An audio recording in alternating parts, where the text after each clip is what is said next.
Welcome to meeting number 82 of the House of Commons Standing Committee on Citizenship and Immigration. Today, we are beginning our study of closed work permits and temporary foreign workers. For the first hour, I am pleased to welcome back the Honorable Mark Miller, Minister of Immigration, Refugees and Citizenship. He is joined by officials from the department, Madam Christine Fox, Deputy Minister, and Jean-Marc Gionnet,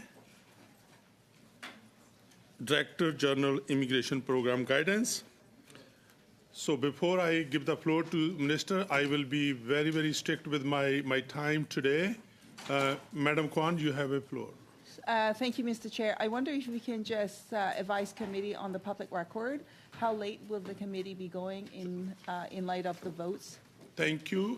The hard stop today is 7 p.m. and we will give Minister the full hour starting at 4:20. I will go with the Minister till 5:20, and then we will split the time after that. And one request I would like to make to the honorable members to make my life a bit easier.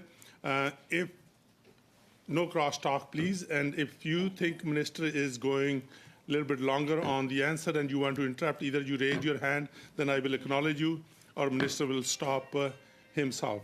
With that, I would also love to welcome a member who is honorable member who is just a visitor, and Mr. Lahu, welcome to the committee, and Mr. Drishan, of course, welcome, and is substituting for Mr. Kumich.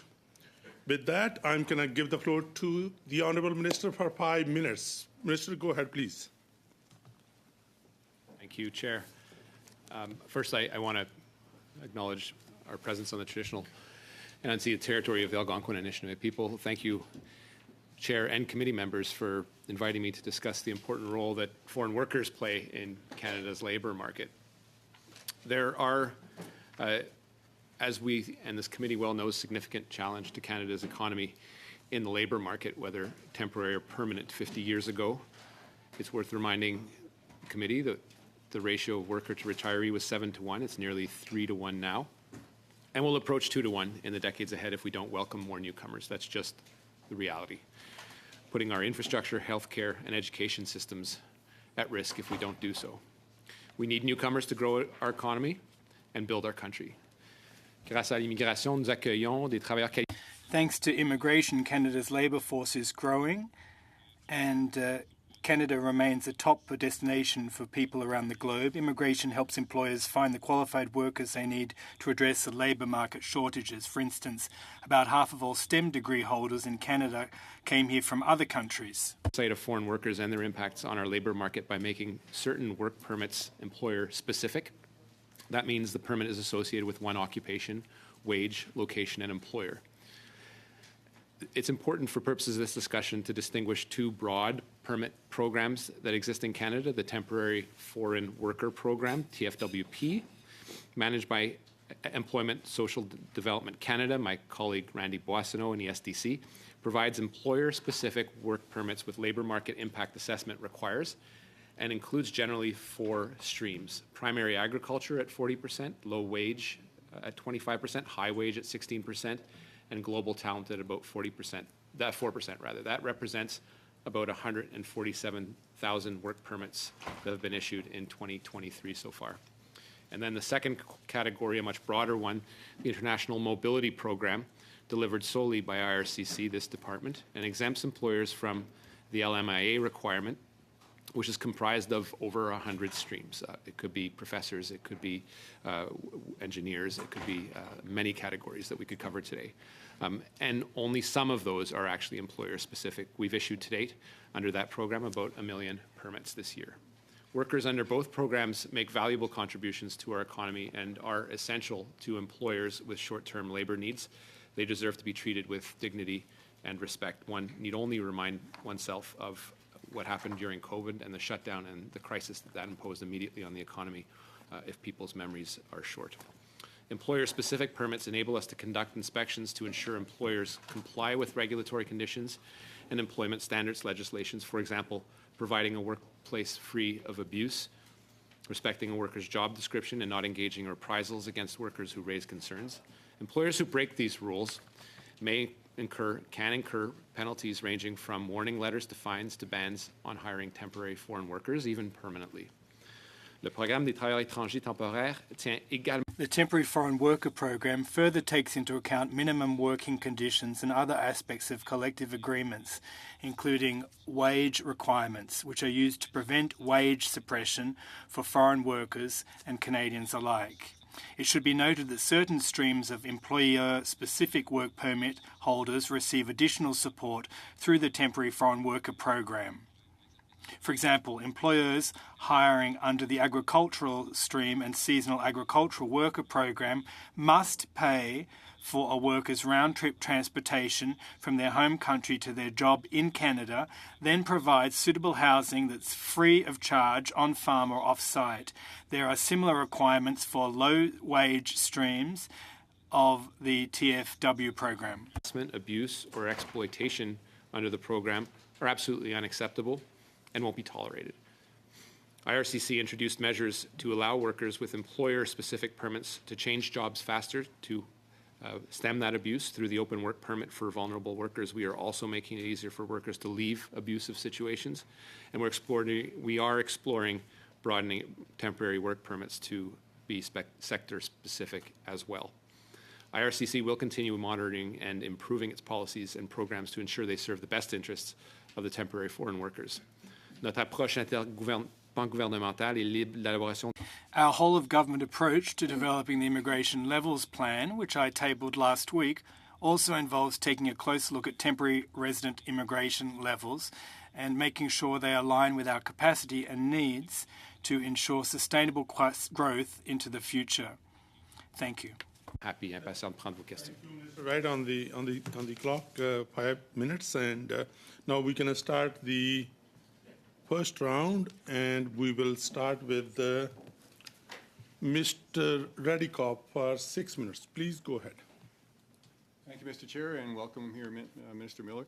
As you're aware, this committee is going to hear from the Special UN Rapporteur on slavery, and as per usual for UN bureaucrats, Mr. Obokata said a variety of inflammatory things about Canada, such as the belief that we need to legalize prostitution, get rid of human trafficking laws, things like that. But on the issue of temporary foreign worker program, he said, and I quote, "Certain temporary foreign worker programs make migrant workers vulnerable to contemporary forms of slavery," end quote.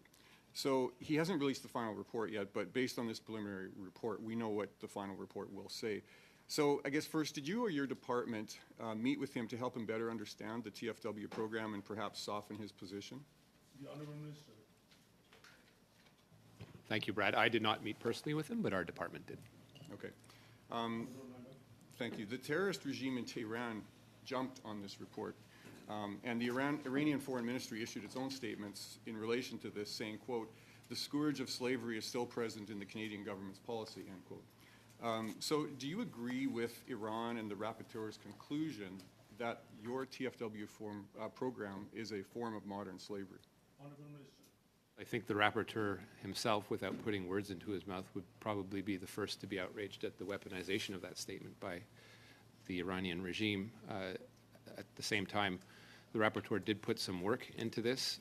Whether I agree with his characterization or not in those terms, I think it's something that we have to take seriously, because at the end of the day, we're talking about individuals who were allegedly suffering some conditions that by that description would be entirely inhumane, particularly in a country like Canada. So I don't want to inflame the situation further or further give fuel to an opportunistic regime to point fingers where they should really be pointing fingers inward at their own abuses to their own citizens.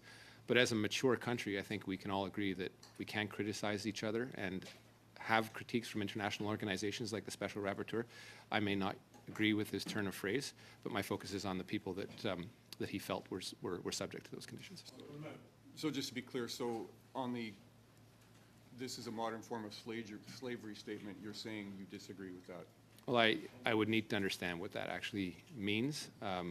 I don't know what descendants of former slaves would think of that characterization in relation to the abuse of their forefathers or foremothers.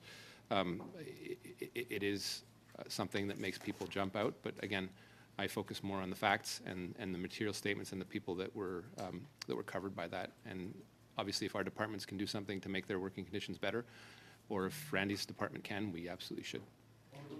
So Canada has an ambassador at the UN, Bob Ray. And I would assume that you've instructed him to refute this report in some ways, to push back on it. When can Canadians expect to hear our ambassador, Bob Ray, give a rebuttal to this report? I haven't. I don't know if Ambassador Ray beats anyone's drums. He's got his own mind, own thoughts on things. I certainly have endorsed a number of his views, but glad to speak to him on that. Haven't done it yet. So you're saying that he's free to have his own opinion on this? There will be no instruction coming from your department? Or from the He obviously takes direction from our government. I think our focus is not to direct our diplomats in this case, but really to engage with the special rapporteur to express our concerns where we agreed and disagreed with the reports in the way we do things in that forum, which is in a diplomatic way.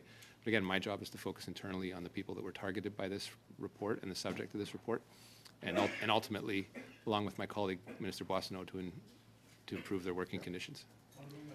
So the basis for Mr. Obokata's conclusions go back to the closed work permit, and you referred to that earlier as workplace-specific permits, I think.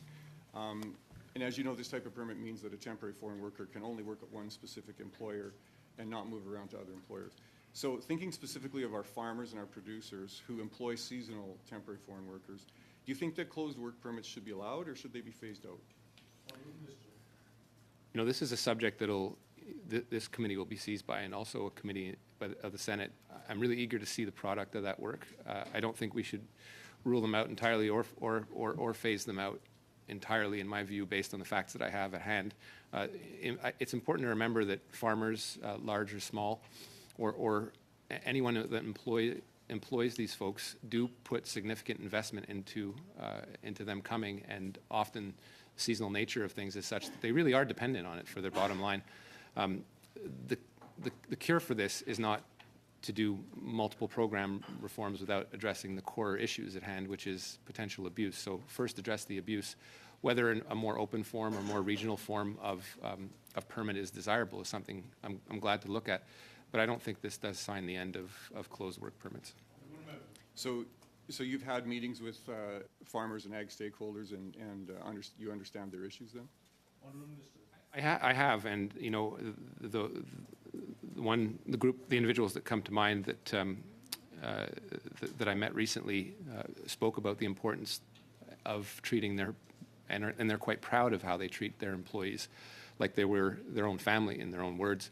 So you know, it isn't about casting aspersions about a whole industry and a practice, but on the margins there is some abuse.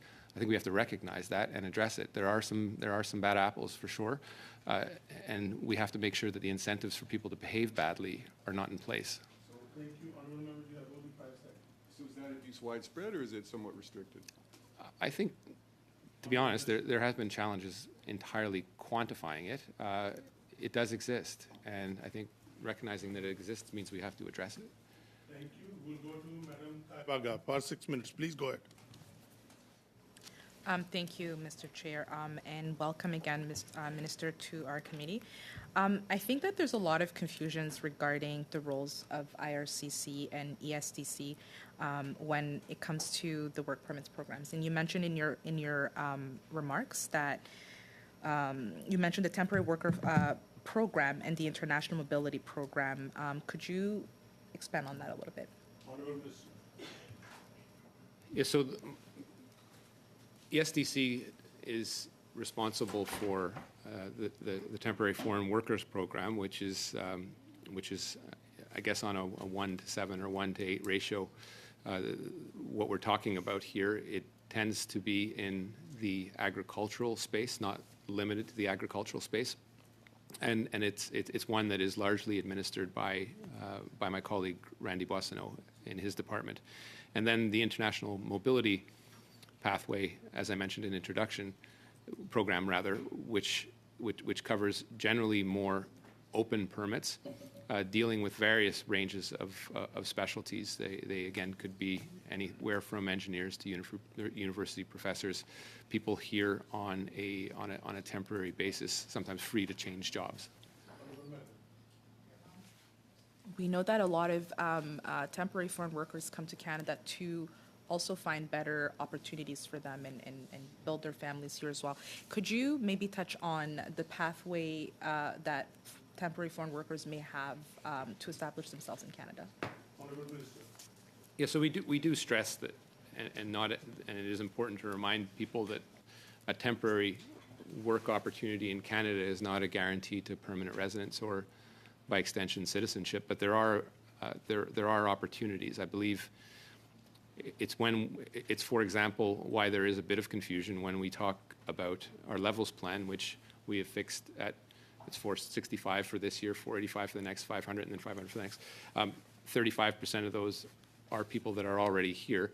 I would say about 100,000 plus or so come from these one or two of these streams.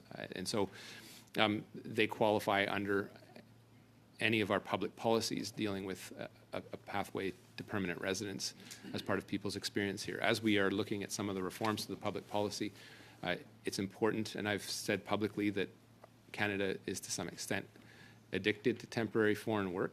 It does create perverse incentives, no need in denying that.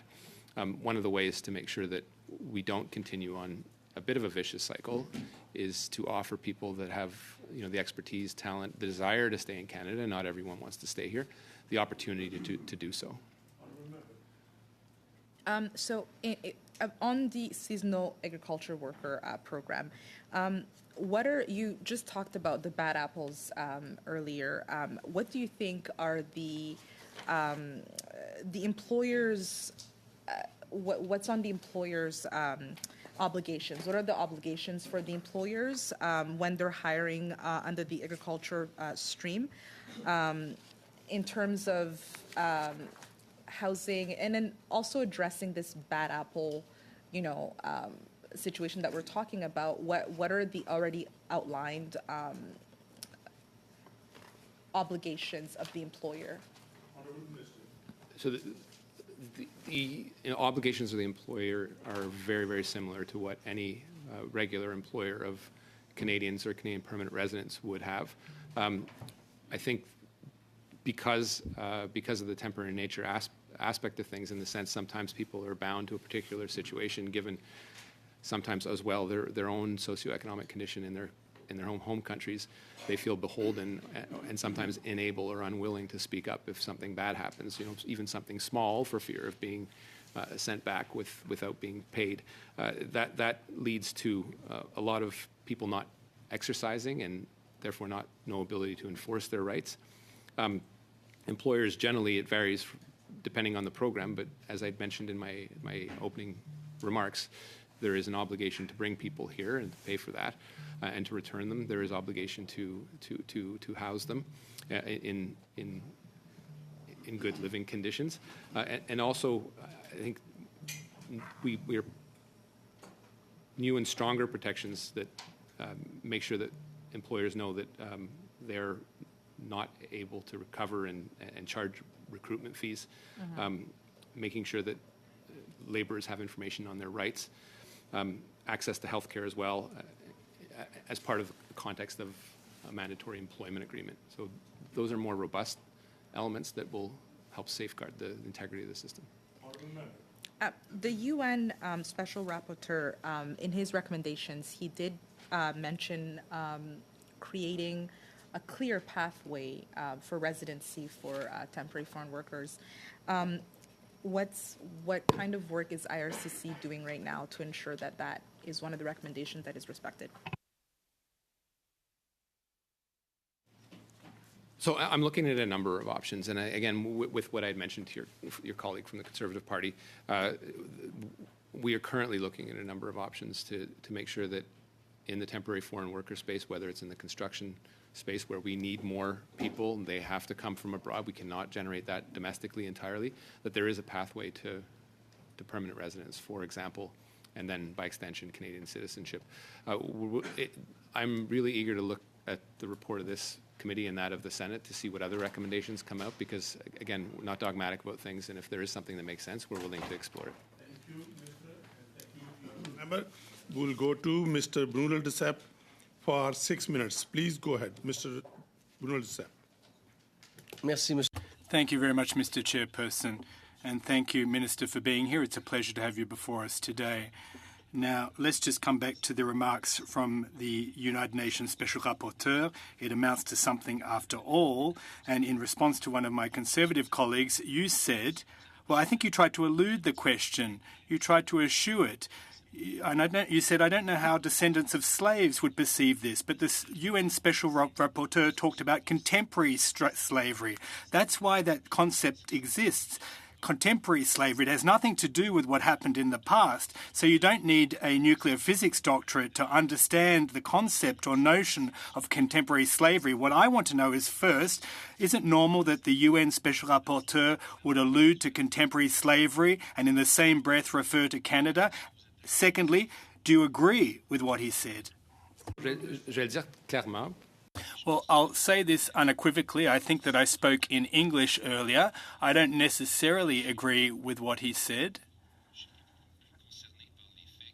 I'm more concerned about the facts that, in fact, led to his findings.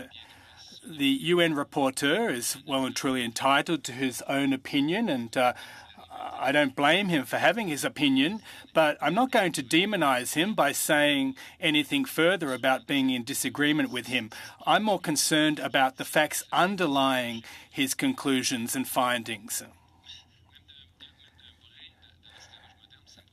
And even if it is akin somewhat to contemporary slavery, I'd be very concerned. Well, Minister, the definition is to work in a way that is dehumanized, to be deprived of the freedom to circulate. And in media outlets, we've seen reports of folks who've had their passports confiscated. If you don't work, you won't get to have a work visa, that kind of situation. And for one single case of reported abuse, there are probably 20 cases that we don't even know about. And the economic livelihood of their families is at stake. That's why they are vulnerable. Whether or not you agree with UN Special Rapporteur's remarks is one thing, but this is a breeding ground, these closed work permits, for this kind of abuse. In short, I don't have a silver bullet for this, and that is the precise reason why I called for this study to be commissioned by this committee. The Bloc Québécois called for it. I don't know the answers to these questions. I want to know what you think. There's no right or wrong response. But what we know is that the status quo is unacceptable. If a UN Special Rapporteur is telling us that this is akin to contemporary slavery, well, my question is quite straightforward for you, Minister. Should we maintain the status quo or should things change? C'est clair. Well, obviously things can't remain the way they are, especially those that the study referred to, their cases. It disturbs me terribly, but as I responded to your colleague from the Conservative Party, if we stop to close work permits, would that solve the problem? I don't think so. That there are a lot of farmers who are proud of the work that they do, and I'm not going to demonize them either, but it clearly is a breeding ground for this kind of abuse. We need to approach it in a reasonable, sensible, well-thought-out manner. So you would agree then, Minister, thank you, Mr. Chairperson, but we do agree, and this isn't about being partisan here. What I'm wondering is this. If we gave everyone an open work permit, well, employers who've invested heavily in order to bring folks to work for them from abroad, and then when they arrive in Canada, if they have an open work permit, well, the business opposite might offer them more money and they might just leave. What about sector work permits? A lot of stakeholders in Quebec are talking about regional permits that would be tied to administrative regions in Quebec. Are you envisaging those kinds of options? You are. Excellent. Now, changing tact, I was surprised, Minister, that in your consultative process about the Levels Plan, only 6% of respondents came from Quebec, and quote, only organisations from Quebec are being consulted that are federally regulated. And as a result, a smaller proportion of organisations were called to participate in the online survey this past summer. So it's my understanding that a Quebec organisation would have liked to have been heard, and yet they were told that this only applied to Quebec, and therefore their candidacy was thrown in the waste paper basket. Is that correct? Well, it wasn't thrown in the waste paper basket.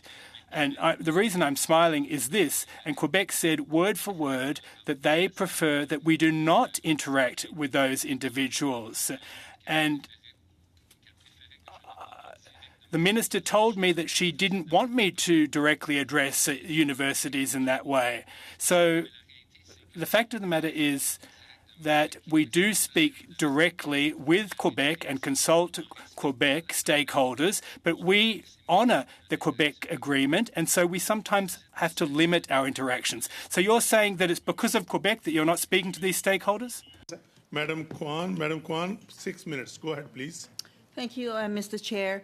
The UN rapporteur actually said that Canada's Temporary Foreign Workers Program is this, and I quote, a breeding ground for contemporary forms of slavery. And he called on the government to do better to protect workers' rights. He also offered that he was deeply disturbed by the accounts of exploitation and abuses shared with him by migrant workers. So he got that information from the people on the ground with that direct experience.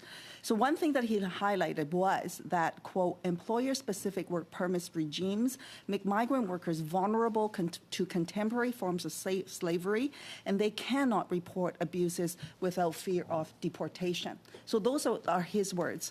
Now, in 2019, the Immigration Committee actually studied this issue and issued a report on temporary foreign workers and non-status workers and recommended that the government discontinue employer-specific work permits.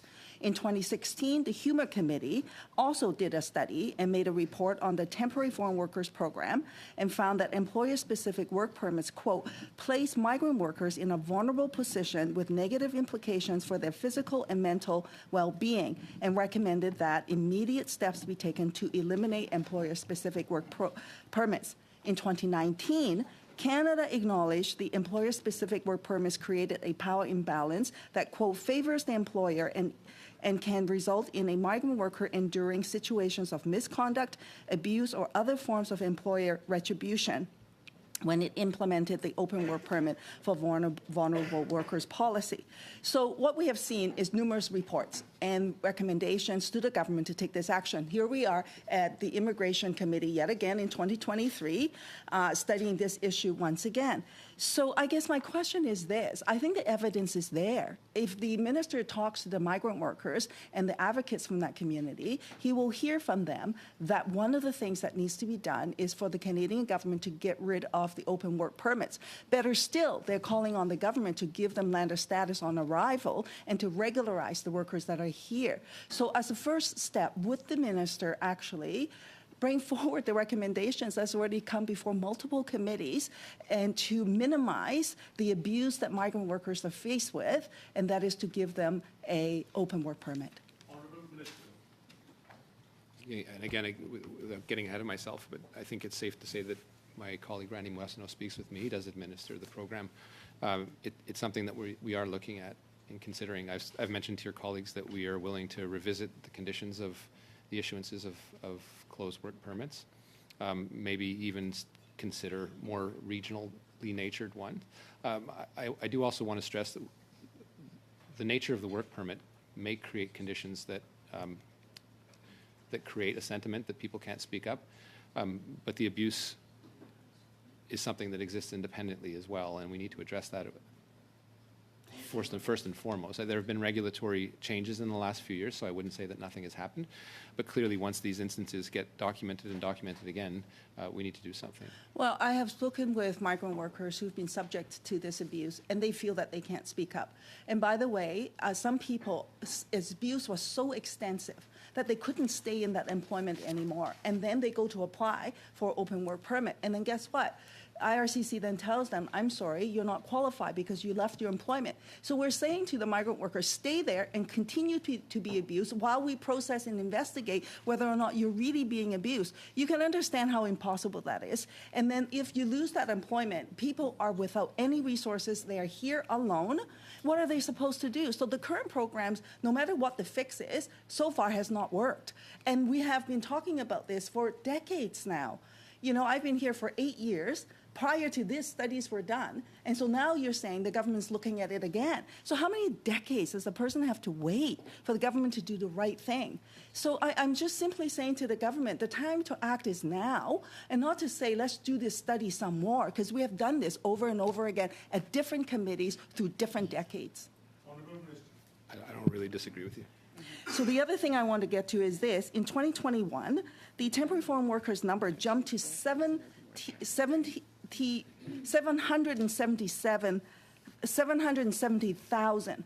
That is a staggering number. We're bringing in more temporary foreign workers than we're bringing in permanent resident status. And when you do that, the minister knows, and I know you know, that when we deprive people of their status and their full rights, they're subject to exploitation. So would the minister agree with the sentiment and the principle that if you're good enough to work here, you're good enough to stay? So if a person comes to Canada and wants to work, and if they want to stay, shouldn't they be given the opportunity to have lander status on arrival? Not necessarily. The reality is there are people that come here, and there is no intention for them to either stay. No, but if they wanted to stay. And if we believe in international labor mobility, we have to look as well at partner countries and how they welcome similarly situated people that come to them from Canada. So I think, you know, in a sense, with great respect, you are mixing apples and oranges, whether we're talking about international students that may or may not want to stay No, I'm here. talking about temporary foreign workers. Well, you cited numbers that have nothing to do with temporary foreign workers. No, those are are only temporary 100 foreign some. workers numbers. There weren't 700,000 temporary foreign workers in that program in the last year. If you're talking about the international mobility program, we're talking about 1 million, but that's a different regulatory category with open work permits. And we will move to the next round, and I will go with Mr. Maguire for 5 minutes. Please go ahead. Thank you, Mr. Chair. Mr. Minister, you've been in your position for 3 months. Congratulations. Have you visited a farm that employs foreign workers, temporary foreign workers? Minister. As I mentioned, your colleague, I have met with representatives, but I have not visited a farm. No. Neither has the special UN rapporteur. You stated in a recent interview that the government needs to cohesively and comprehensively respond to the reality that temporary foreign workers are often exploited in the agriculture sector. You must have hard data to back that up, to back that claim. I'm just looking for a number. Since 2015, how many farmers have been banned from using foreign workers? We do have statistics for you, Larry, on various levels of enforcement, whether it is a ban or regulatory citation.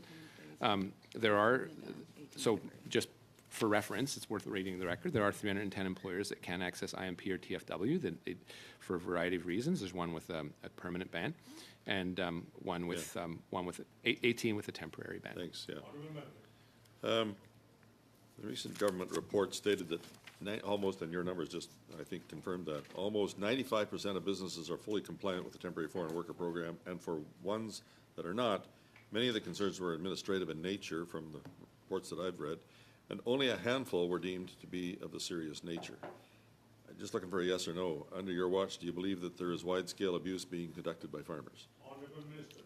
Look, I don't know who you're trying to defend here. We're trying to get the people that have committed some acts. I don't want to bad acts. I don't want to cast aspersions on an industry. Neither do you. But feel free if you want.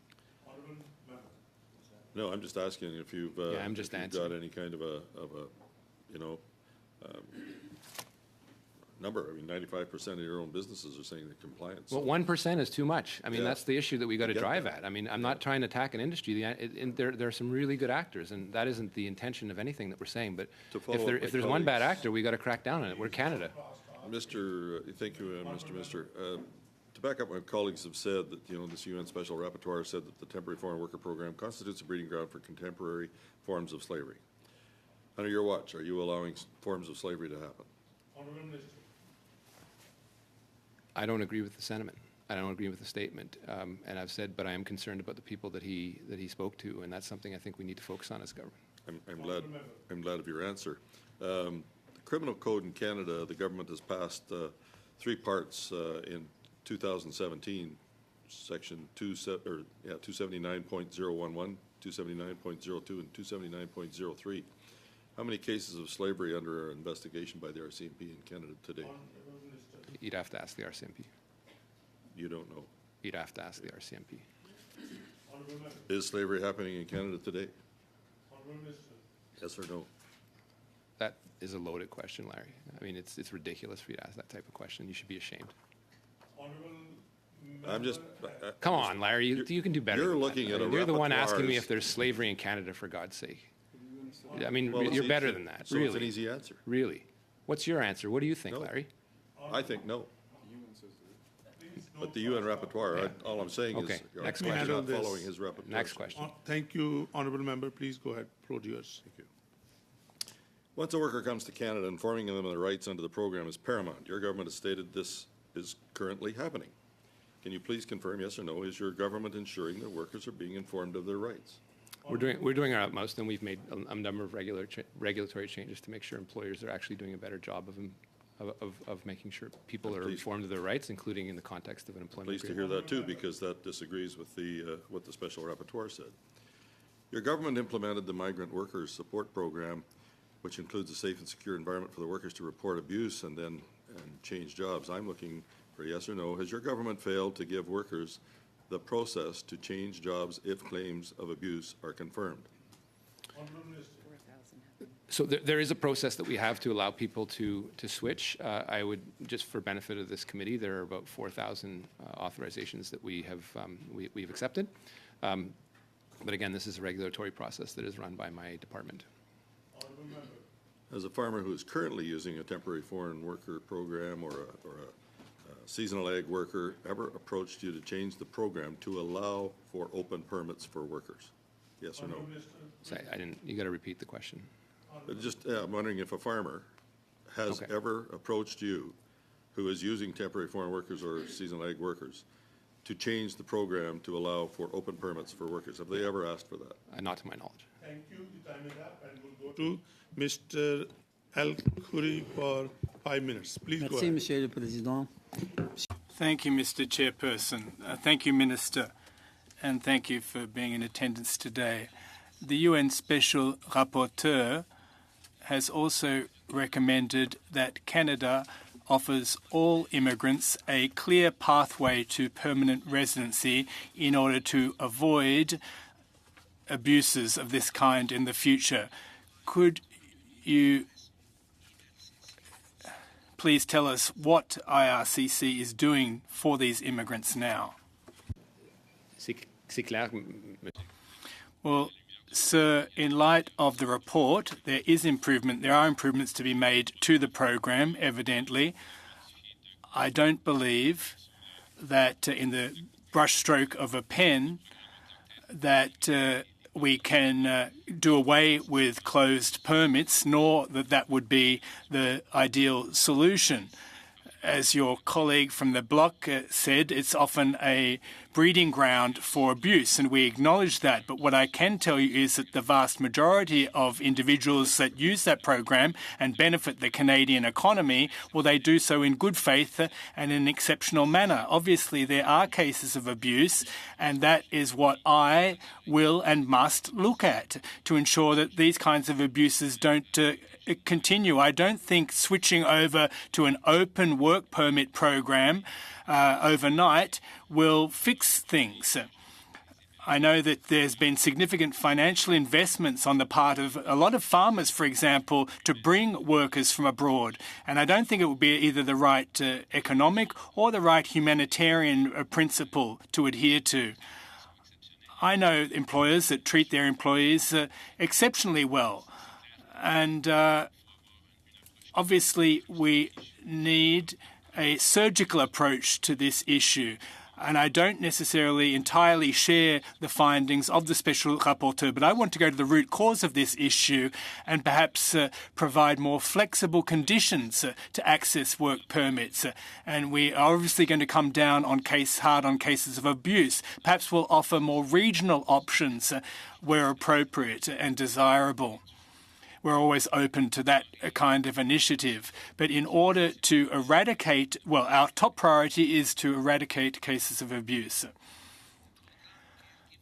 The Caregiver Stream program is a good example of the balance to strike between the possibility of workers to change employers and meeting the program's objectives. Now, for years, the program irritated the Conservatives. There were issues of abuse and harassment because the Conservatives allowed the program to do this. Minister, you dismantled the Conservatives program and replaced it with 2 caregiver pilot programs. Could you please tell us the changes that our government has brought to the program in order to protect caregivers against cases of abuse? Well, first, to attack the root causes of abuse. That's what we're doing. In the past, the program has been abused. But one of the key things that we've managed to do is to have a pathway to a permanent residency. And Canada has over 4,500 families that come to Canada through this pathway. And obviously, there are more to come. But that provides a ray of hope to those individuals. Should they wish to remain in Canada, they will have a clear pathway to do so. Clearly, volume is an important consideration. There are many persons that are wanting to come to Canada and benefit from that program. It should be open, but it shouldn't be abused.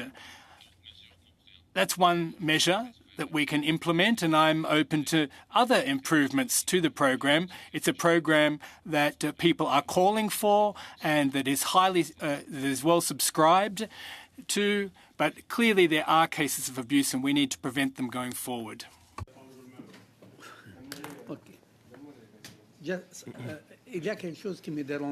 There's something that disturbs me, and that is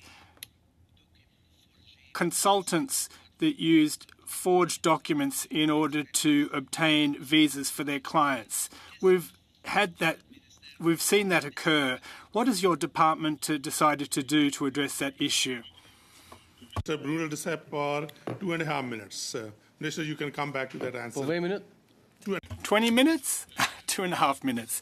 Minister, I get the sense that I'm the least partisan person around this table, perhaps because I'm trying to come up with solutions, Minister. You said that you'd look at options when it comes to open work permits, sectoral permits, regional permits, Quebec-based administrative area permits.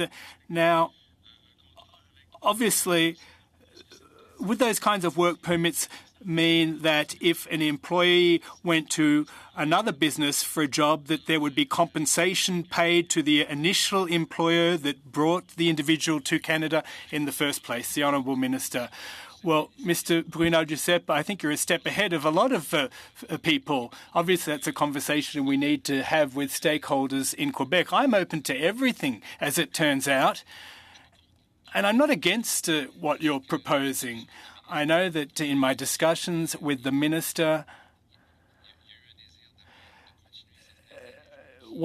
there are a number of things that we want to continue that were introduced during COVID times. I'm not sure whether we'll be able to do so, but we're making accommodations where possible. But that's an ongoing discussion.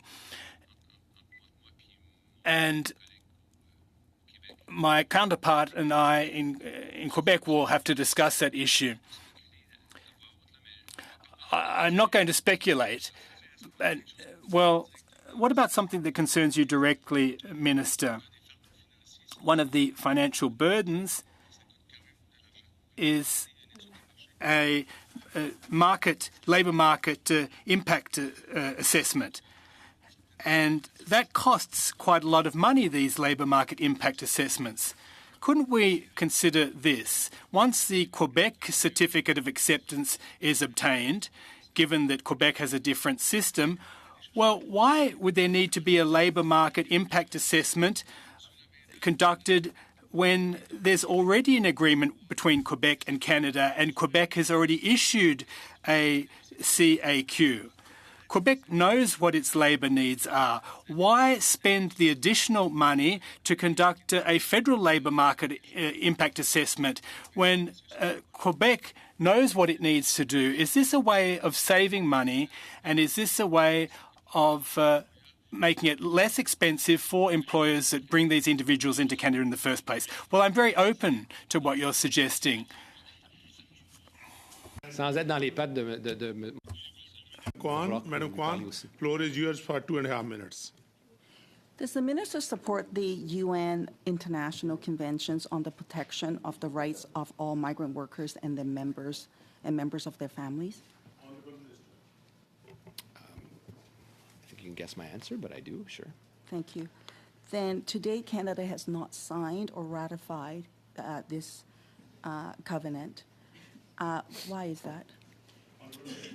You would have to ask the Minister of Foreign Affairs. I'm glad to look and support that covenant.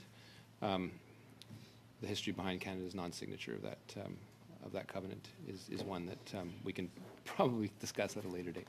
Well, I appreciate that. I appreciate your honesty, Minister, on that question. Now, the special rapporteur also heard that labor inspectors collude with immigration authorities to target undocumented migrants for arrest and deportation. I actually have a copy of a letter that tells people to report people. And as the minister can anticipate, if you're subject to abuse, you leave your employment, you could actually become undocumented very quickly while you wait for remedies. And already, as indicated, the special provision that's been offered by government, if you've left your employment, you're actually not going to be eligible for an open work permit under the vulnerable workers stream. So, you know, it would be in the interest of the employer to get rid of these workers and get them deported ASAP, because they are people who will actually point out how they have been abused.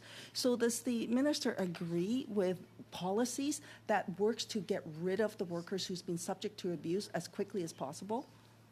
If not, what action will the minister take to prevent that? I think you could guess my answer, but I don't agree.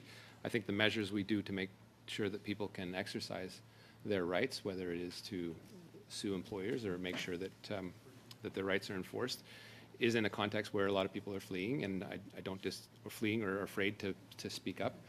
But again, you've made a lot of suppositions in the fact pattern that you've stated to me. But again, I'm concerned about abuse. I'm concerned about people leveraging that potential to get people removed from the country when it hides their abuse. These are extremely limited circumstances. But it's matters that we need to investigate and perhaps exercise our regulatory powers. So hence the need to actually change policies to protect and support. We'll go to Mr. Radikov for 5 minutes. Please go ahead. Mr. Chair, I'm going to cede my time to Mr. Liu. Thank you. Oui, merci. Mr. Liu, go ahead, please. Merci, Monsieur le Président. Thank you, Mr. Chairperson, and thank you for the committee for welcoming me here today. Thank you, Minister. First question is quite simple. Yesterday, before the Agriculture Committee, I moved a motion that was adopted unanimously for the fourth time, calling for a meeting with the Immigration Minister. Your two predecessors denied me that. Can I get an undertaking from you, Minister, that you'll meet us at the Agriculture and Agri-Foods Committee obviously what we're discussing here today is relevant to my committee, and we've been calling for a meeting for quite some time. There are a lot of questions that we'd like to ask of the Department of Immigration, but yes, also of the Labor Minister regarding these labour market impact assessments. There have been a lot of recommendations that we've made as a result of our recent study. Yes, workers do work for farms, and in my region there have been a lot of temporary workers, but because of the administrative red tape, they haven't been able to come and work for our processing plants.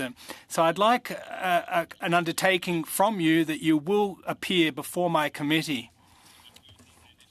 Well, the committee is independent, and I am too, but I will take a good look at your proposal, and I'm not against coming, but it would be better that my colleague Randy Boissonnault appear before you to discuss the labour market impact assessments, because that's his bailiwick.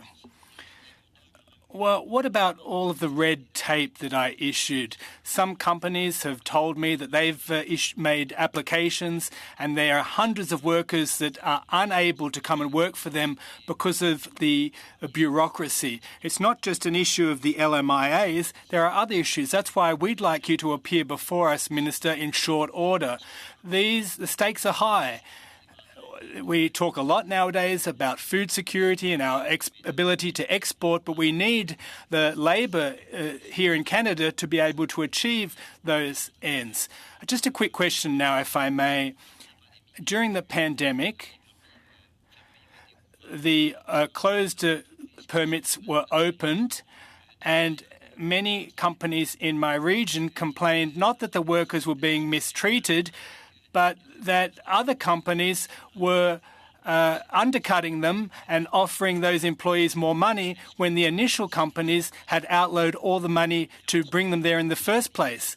So obviously there are fees attached to applying for both open and closed work permits. The Honourable Minister, well, indeed, that is one of the considerations that we need to factor in when we overhaul the system, i.e. the fact that employers have spent a lot of money and invested heavily on the front end in order to bring employees to Canada for either a few months or for a season. So I'm very sensitive to that issue, and that's why I've undertaken to not open all closed work permits. We're going to take a close look at, on an ad hoc basis, perhaps we'll work on a regional basis or on a sector basis, and always with a view to eradicating cases of abuse. Thank you, Minister.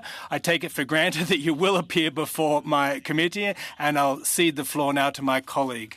We'll go a minute and 10 seconds. Just back to the previous question that I asked, Mr. Minister. Farming, and I farmed all my life. Timing is important as the window to harvest, or doing other field work can be quite small. And would it be reasonable for farmers to have valid concerns that open work permits could potentially put them in a situation where they couldn't get their crops off if another farmer with a valid LMIA came by and offered them a better deal?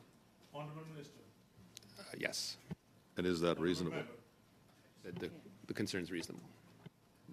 Honourable Member, yes. Is the government aware of any other G7 countries that allows open work permits for comparable programs that are seasonal in nature? Honourable Minister. And if they are, could they table them, please? Yeah, I'd have to check. Yeah, we don't know. Honourable Member. Okay. Would have to check, yeah. Yeah, can we have those tabled if there is? Yes. And I was pleased to see that you indicated that that no farmer has currently approached you in regards to the temporary foreign worker who is using temporary foreign workers or seasonal ag workers ever approached you. Is that correct? To change the program to an open work permit. Thank you, Minister. Time is up. If you want to please follow. Yeah, thanks. I'd have to get back to you on the tenor of that conversation, but it wasn't a full discussion on keeping everything closed. It was about really making sure that employees, including temporary foreign workers, were properly treated and how proud they were of that. Thank you, Mr. Ali, for 5 minutes, and then we will thank the Minister. Thank you, Chair. Thank you, Minister, appearing before the committee. And thank you for your recent announcement on stabilizing Canada's immigration targets recently. we have heard from many temporary foreign workers that they come to Canada for better opportunities and wish to establish themselves permanently. Could you please elaborate or expand on this or inform this committee of pathways to permanent residence available to temporary foreign workers?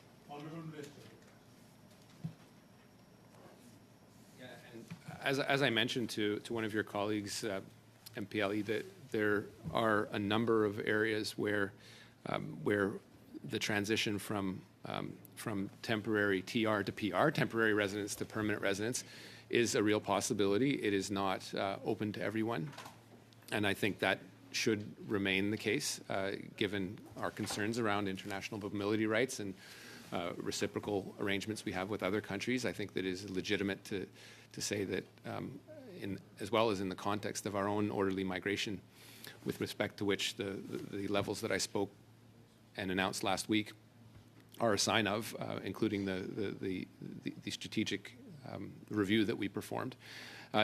Clearly, there needs to be, in addition to the topics covered today about abuse methods where people can come to Canada as a temporary foreign worker and aspire to be Canadian through the path of permanent residence. That is the case for 100,000+ people. The exact number I could provide to the committee if it so wished. But it is a large flow. It isn't every international student that becomes a permanent resident and Canadian. It is not every farm laborer that becomes a permanent resident. But it does. There are pathways, whether it's express entry on the Canadian Experience class, where people come here and get points for the experience that they have. The Federal Skilled Worker Program, which is a federally administered program based on skill sets, or what provinces really enjoy, which is the provincial nominee process. And in the case of Quebec, the jurisdiction that it exercises under the Quebec-Canada Accord that was signed, that goes back 30 years now. So there are ways, and they are important, but I'm also looking at a number of ways in which we can increase that, particularly in areas where we need workers, and we need to offer them a little more hope than simply come here, build a building, and go home. And that is notably in the construction area, and these are policies that I haven't announced yet, we're still working on, but they are ones where we are examining it to make sure that it is that there is not abuse, but also that there is a pathway to permanent residency and citizenship eventually. Great. Thank you, Minister. On immigration consultants, this government has put in place the College of Immigration and Citizenship Consultants to regulate immigration consultants and protect Canadians' clients from nefarious bad actors, in which the Conservative have voted against. In 2022, the government also implemented a code of professional conduct for consultants. Can you explain the role that the college plays in reprimanding bad actors in our immigration system, specifically when it comes to temporary foreign workers? So the college, which is up and working, its essential goal is to make sure that the code for a professional conduct for consultants that establishes a strong and ethical and professional standards that all licensed consultants must abide by. Obviously, the worst actors don't get licensed, but clearly this is a mechanism that is important for people that are served by them to have that assurance is that they will get the proper advice. There is in the industry some real opportunism, some real fraud, and people taking advantage of folks. But I think the college is an important step in making sure people are behaving the way they should. Whether that's I would say that part of it, but also making sure that they're providing regulatory advice to us on what we can do better. Improving oversight and strengthening enforcement, as well as increasing accountability, meant that and was enabled by an investment of about $48 million over 4 years, with a $10 million ongoing commitment that has allowed us to put this into place. We're talking essentially of consultants that range from 6,000 in 2018 to now 12,000 in 22. We expect, and I've met with them, we expect their role to be even more prominent in an area where we are facing historic volume of people wanting to come to Canada that are subject to abuse. Obviously, the concern that needs to be addressed is some of the opportunism that happens abroad, and that's something that also needs to be stemmed. Thank you very much. The time is up. On behalf of the committee members and as its chair, I would love to thank the Minister for being with us today. Minister, thank you, and looking forward to seeing you many more times here. I will suspend the meeting for a few minutes.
Two official Madam Parks and Mr. Gione is with us, and we are also joined by Mr. Michael McPhee, Assistant Deputy Minister of Temporary Foreign Workers Program from Employment and Social Development Canada. We'll go straight to the questions, and we will start with the first round with my dear friend, Mr. Maguire, for 6 minutes. Please go ahead. Thank you, and thank you to the witnesses for being here for our second hour, or part of it. Just have some questions, obviously, for the officials here, and in regards to some of the things that I was asking the minister. Does the department regularly meet with agriculture businesses or farmers to gather the feedback on how to improve the temporary foreign worker program or the seasonal ag worker program? I think the answer is yes. We do meet with a number of sectors of the economy that use the TFW program or the IMP program to get feedback on what's working, what's not, what are some of the considerations, and I think there are important considerations to balance as we make decisions. And has anyone ever from the agriculture sector ever recommended the government adopt an open work permit system for temporary foreign workers? Directly to me, no. I don't think I've heard that request before. However, I have heard some comments and considerations around perhaps sector-specific, region-specific, and collaboration between different companies. So that is something that's come to light, not particularly from a farmer, but I think in the context of processing plants, et cetera, I think that's come Right, to...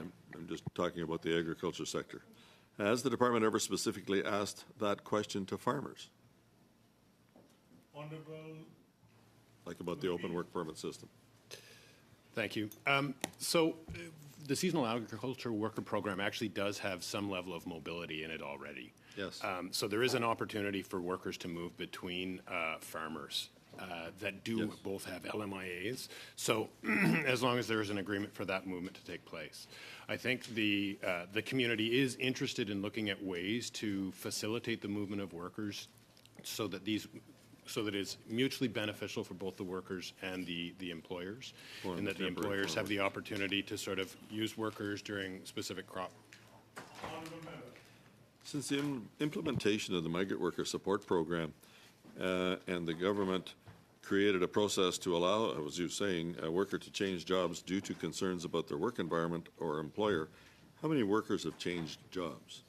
Is there a number that you can provide me with Well, there? I can say that for the open work permit for employees who are vulnerable, I would say a few things. One, since the inception of the program, 4,000 open work permits have been given to vulnerable workers. This year, we have 1,320, and I would say that even if an employer has left his position or her position or has been terminated, they can still get an open work permit for vulnerable employees. I would also add that there is a low evidentiary threshold. That is something the UN Special Rapporteur has asked us to look into, and our staff that deal with it do get trauma-informed training. Yeah, there's a couple of things. Thank you, Mr. Chair. There's a couple of things about the Special Rapporteur. Are you aware that during his investigation, he didn't visit a farm in Canada? I was not aware that he had not visited a farm in And Canada. are you aware that he couldn't provide an example? Sorry, Mr. Chair. Are you aware that he couldn't provide an example of another Western country that has a good temporary foreign worker program? Yeah, no, he did not share that with us. And are you aware that he mused about the idea there needs to be a nationwide ombudsman for all workers, including Canadian workers? I did hear that, yes. According to the Special Rapporteur for UN, the government is doing a terrible job of informing workers of their rights. That's not what the minister just told me, but do you agree with his assessment? I think that we communicate with employers, with employees, and I think that when it comes to communications, I think you can always do more, but I do think that we do inform people of their rights, and I think the employer compliance regime that is now in place sets the path for the employer also communicating those rights to their employee.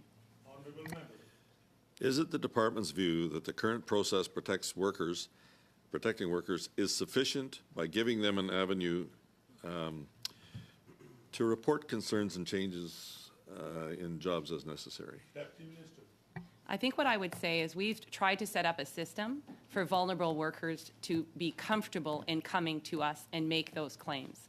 And I think that every system can always evolve to be more responsive to the needs, to new emerging things that occur. But we are attempting to set up a system not only for employees to come, but also for employers who are bad actors in the system, that there are greater penalties so that we can address the bad actors and allow the good actors to continue to work. Honourable member. Thank you. According to the latest numbers from April 2022 to March 2023, this past March, EDSC received 5,465 tips of potential abuse. How many of those tips resulted in a business being banned from using the program? Deputy Minister, Mr. McPhee. So we don't necessarily tie the tip directly to the outcome, because oftentimes the tips that do come in are related to an existing investigation that has been undertaken. About 43% of all of the tips that come in are followed up on directly by ourselves. Another 23% or so are referred to other organizations, including the RCMP or local law enforcement. But do you have a number of how many businesses have been banned using the program? Mr. McPhee. I have some for our program here at for IMP. So 3,381 employers were inspected. 13 employers were found non-compliant. Since 2016, there's been over about 1.3 million that have been paid in compensation to workers. And in terms of administrative monetary penalties, about $670,000. Thank you. Time is up, Mr. McGuire. We'll go to Mr. Chang for 5 minutes. Please go ahead. Thank you, Mr. Chair. And I'd like to thank the witnesses for being here today and giving us your valuable insight on what you do. We know that the purpose of the TFW program is to assist employer in filling specific labor market gaps without compromising the capacity of Canadians to access a job market. Can you speak to this committee about how these objectives are accomplished and the sector-by-sector approach taken by this program? Deputy Minister. So I think for the IMP program, I think what I would say is what it is intended to do is actually support economic, cultural, and social goals of the country. So whether that's an open work permit for youth mobility agreements with other countries and having young people come to Canada, discover Canada, work in Canada, that would be one important outcome of the IMP. The other types of outcome are postgraduate work permits for students who come here and study and having the ability to work post-graduation. Also, trade agreements are linked to the IMP when we have mobility agreements with other countries. And then on top of that, we do have sort of sector-specific strategies for specific types of labor gaps. I will give an example in the high-tech sector. A few months ago, we announced that H-1B visa holders in the U.S. that were from backgrounds of IT workers, et cetera, could come to Canada through the IMP on an open work permit to allow them to bring their experience and talent to this country. And so within 48 hours, we had 10,000 applications. That would be an example of how we can use temporary foreign workers to fill a particular gap in our labor market. Honourable member. Thank you. Among the subcategories of TFW programs, such as high wages stream, low wages stream, and agriculture stream, and the caregiver stream, are there specific sectors that stand out to you as particularly high risk for workers' exploitations? And please explain the specific risk within these sectors. I think traditionally, like the low-skilled workers we would note as being sort of more vulnerable than a high-skilled, high-mobility employee that comes to the country on a temporary basis. So we tend to pay very close attention. And I think from a TFW standpoint, whether it be meat packing plants, fisheries plants, farmers, like these are areas where we do take a very close look. Honourable Parliament Secretary. Thank you. There have been concerns raised about workers' exploitation through employer-specific or close work permits. A report published by this committee back in 2021 noted that avoiding mistreatment and overworking is difficult for those with closed work permit because they don't have the power to move around to another employer, which would provide better working conditions. These workers are also unable to control their workload by finding additional work at other businesses later in the season.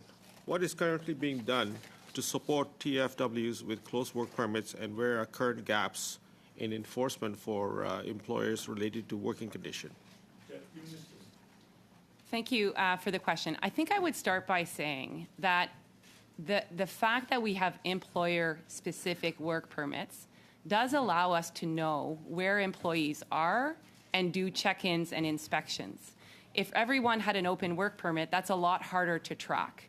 So I understand that there are sensitivities around sort of employer-specific work permits. I'm very sensitive to that. But I think we also have to be mindful that because there's an employer tied to the permit, we have an ability to inspect, to offer supports to employees that find themselves in a bad situation. That said, I think what the department has done to address the context of vulnerable employees is setting up the open worker permit for vulnerable employees, and so that they have a pathway to report abuse and be able to stay in this country and not be deported, and we try to really limit that the threshold for them to be able to access that open work permit. Thank you. Thank you. A newspaper article published by the National Post in February of this year notes that while the government does allow abuse workers with closed work permit to apply for an open work permit, it places a burden of proof on the employer and does not guarantee future reemployment via the TFW program. Nor does it provide workers with the housing or support they require to find new employment. What additional steps can your department take to ensure that abused TFW receive the support that they need? Okay, I think I would say that we definitely take that to heart. I think when people make the decision, the hard decision to leave their employer because they are abused and vulnerable, first it takes that courage from the individual to report. And so what we've tried to do is have, as I said, a low threshold, a quick response to the individuals that come to us, a team that has training to deal with people who have been in an abusive situation, and an ability to get an open work permit.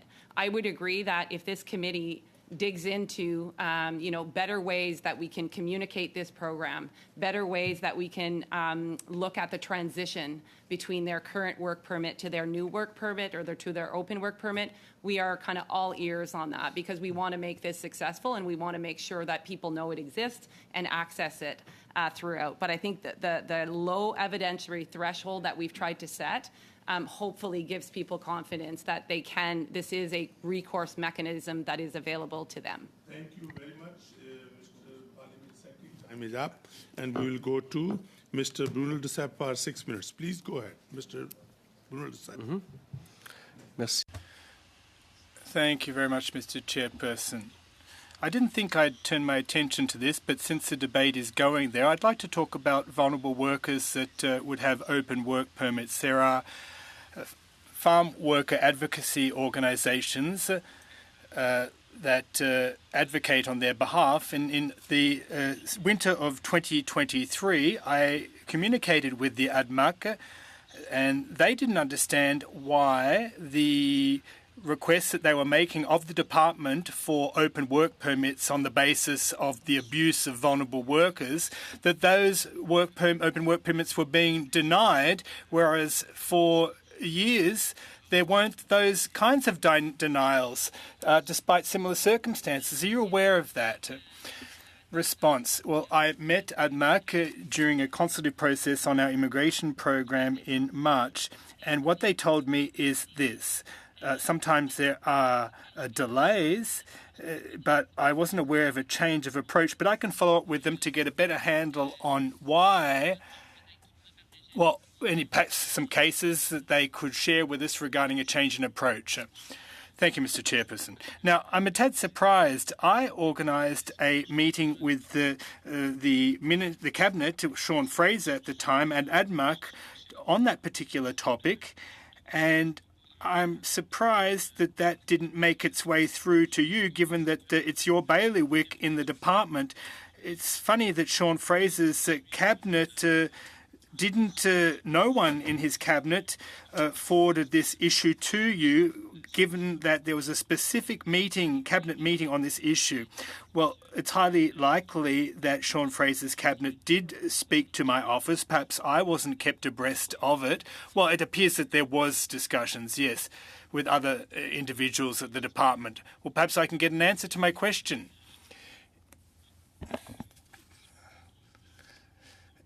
Yes, there were discussions with Mr. Fraser's cabinet at the time regarding that particular situation that you're alluding to. And what we were trying to do was to determine where there were problems in terms of the applicants, the processing of their applications, if we needed to remind those processing the applications of certain things to ensure that, on the one hand, we struck a balance, i.e. facilitating the open work permit program and also ensuring that decisions were made as quickly as possible. So in the cases of denials, for example, why there were denials, whether there were hasty decisions made. But hold on. Thank you, Mr. Chairperson. My question is quite straightforward, in fact. I organised a meeting with APNAC and the Minister's cabinet, and they did forward that information as to what was discussed at that meeting, and there was a diagnosis made, i.e. earlier it was easy to obtain those work permits, at least if you are able to check all the boxes and the criteria, and yet down the track it became more difficult and there were more denials. So why is it that all of a sudden those applications for open work permits were denied? And what would be the reasons for that, and was that situation addressed thereafter? Thank you very much for your question. Well, we always seek to provide up-to-date instructions to our processing officers and make sure that they follow them. But I'll have to come back to you and refresh my memory as to the specifics of what you're alluding to. Well, thank you, Mr. Chair. Based on what you do know, was there a particular officer that denied more applications than other officers? Thank you for the question. Once again, I'll take that under advisement and have to come back to you with an answer. Mr. Chairperson, can we please ensure that I do get answers to my questions? I didn't think I'd be turning my attention to this, but previous questions jogged my memory. So could you promise us that you'll come back with answers to all the questions I've asked, especially the last question, which is important? We'd like to know why it happened, when it happened. Now, there are thousands of new permits that were issued under the Temporary Foreign Workers Program in early 2023. Can you provide a provincial breakdown, on how many work permits were issued since in early 2023? Well, for the ESDC Temporary Workers Program, January-September, 147,000. 1 million on our side, and 60 or 70% were open work permits, 23% were employer-specific work permits, and for closed work permits, 60 to 40%. Thank you. That's it? 5 seconds. 5 seconds. 25 seconds, I said. 25 seconds. Okay. Oh, 25 seconds I have left. So you're telling me that you are contemplating the possibility of regional and sector-based open work permits. You think that's a good idea to consider that? Absolutely, it is a good idea. Why is that a worthwhile idea to contemplate? Well, I understand that private companies and businesses have their objectives, they recruit, they invest in these employees, and they know how important it is to value the contributions of their employees. If they lose their employers as a result of problems with open work permits, well, that is an important consideration to our minds. Thank you very much, Mr. Chairperson. And we will go to Madam Kwan for 6 minutes. Please go ahead. Would you agree that there's a power imbalance between the migrant worker and their employer? I think I would agree that that can exist, yes. Yeah. I don't think it would be, in all cases all the time, but I think there can be a power imbalance. Yeah, I have certainly talked to many migrant workers where that power imbalance is very real for them, and therefore they're subject to exploitation and abuse in the workplace. And many of them are very afraid to speak up because when they do, they risk actually losing their job, their livelihood, and there's cascading implications with respect to that. I'm interested in knowing how many migrant workers apply for the open work permit vulnerable workers process and were rejected. I will have to get you the precise number on that. I don't have it on me, but I can say that, I have the number of how many were issued, but I would have to determine the number that applied. And I should also note that through the open worker program for vulnerable workers, or open work permit for vulnerable worker program, we also offer open work permits to spouses and family members of those individuals. I understand what the program is, and so I think that's an important number to look at because, there are many people who actually cannot get through the process. The rapporteur actually made these comments with respect to the program, and that is that the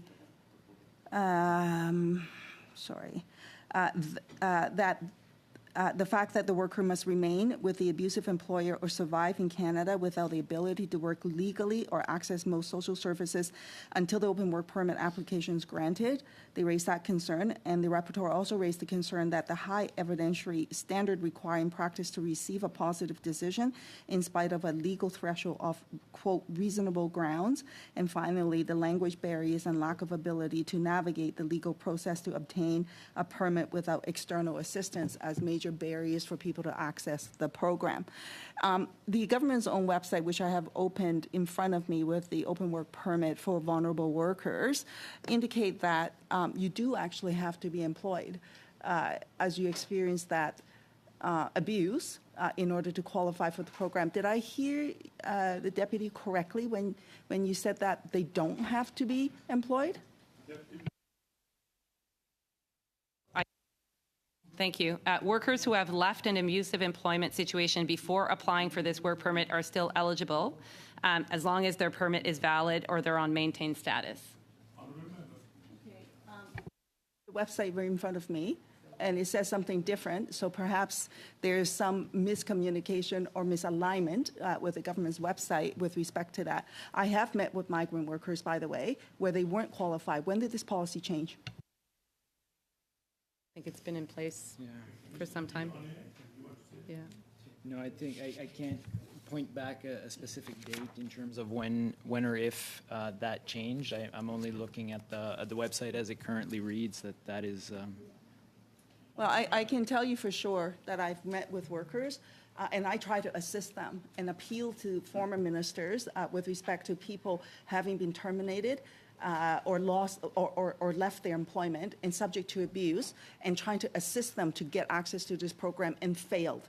And I appealed to the minister directly for support in that, and then they said that they do not qualify. That is the reality of people that I dealt with. So there's a change in policy at some point in time. I don't know exactly when, and certainly the website that I'm staring at right now in front of my computer tells me something different.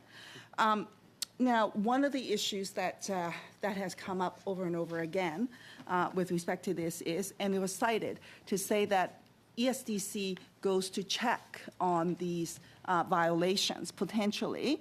Are you aware that ESDC actually, if they actually flag for the employer that they're coming? Yeah, Minister or Mr. McPhee. Thank you. We actually have a blend of announced and unannounced inspections that take place depending upon the nature of the inspection we are undertaking. Can you provide a breakdown of that? How many are announced and how many are unannounced, and provide that information to the committee if you don't have those numbers? Yes, we can do that. Okay. And how often do Service Canada inspections take place over the phone? The nature of the inspections has changed with COVID. During the COVID time, a significant proportion of all of the inspections that were taking place were done virtually. At this point in time, of all of our active inspections, about 46% of them are on-site versus 54% being virtual. So how can you possibly check and see about these violations if you're on the phone?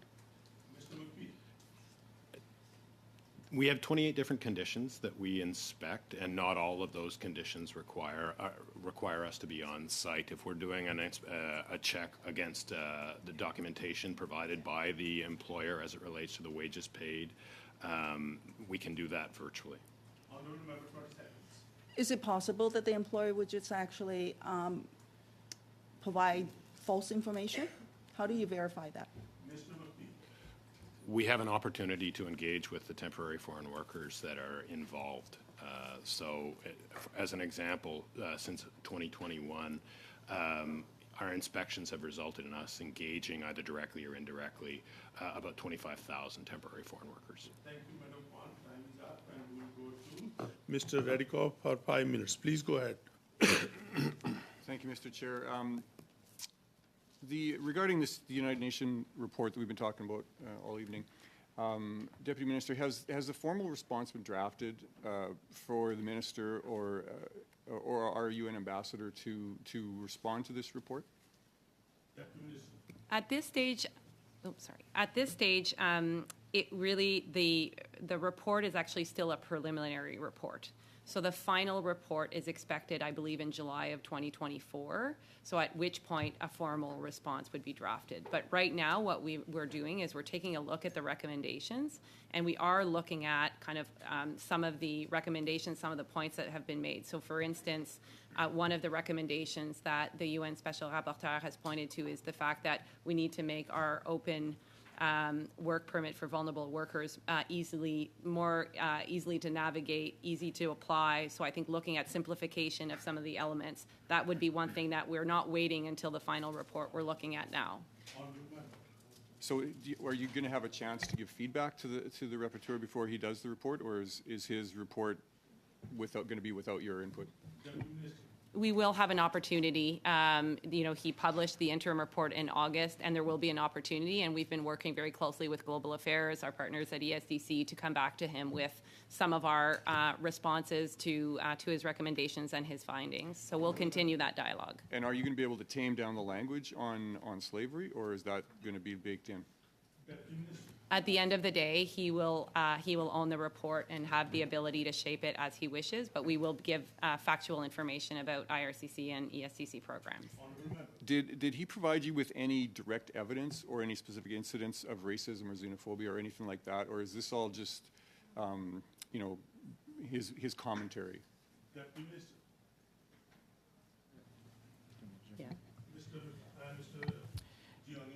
Yeah, during his visit in Ottawa, there were opportunities for officials from various departments to brief on the various programs that were the subject of his report. So he gave you specific examples then? I wasn't personally at those briefings, so I'm not aware whether or not evidence was provided. My colleague, Ms. Kwan, asked the Minister about granting permanent residences to TFWs. And his response was no. In other words, an automatic granting of PR. Has the minister given you any direction on this, or do you know the reasoning behind that decision? My understanding is that the minister indicated that there are pathways for temporary residents to become permanent residents. And in fact, in 2022, 177,000 people moved from temporary residency to permanent residency. I think what we try to look at, and I think 95,000 of those were international students. So I think we try to look at what are some of the pathways that we could explore as a country to facilitate that transition. And I think that as a country, we benefit from people who are here contributing, who have Canadian experience, who have attended a university or college. So I think those pathways we are always looking for. So So if I could summarize, then there are pathways. There are. Making it automatic is not necessary. Is that a fair statement? I don't think we could make every temporary resident automatic because not every temporary resident wants to have an automatic permanent residency. Fair enough. Regarding inspections, Ms. Kwan was asking this a little bit. There was a PowerPoint presentation that I saw from Service Canada that was given to some farm groups, and it was talking about inspections. And it's titled Temporary Foreign Worker Compliance Regime. It's dated November 9th, 2022 from Service Canada.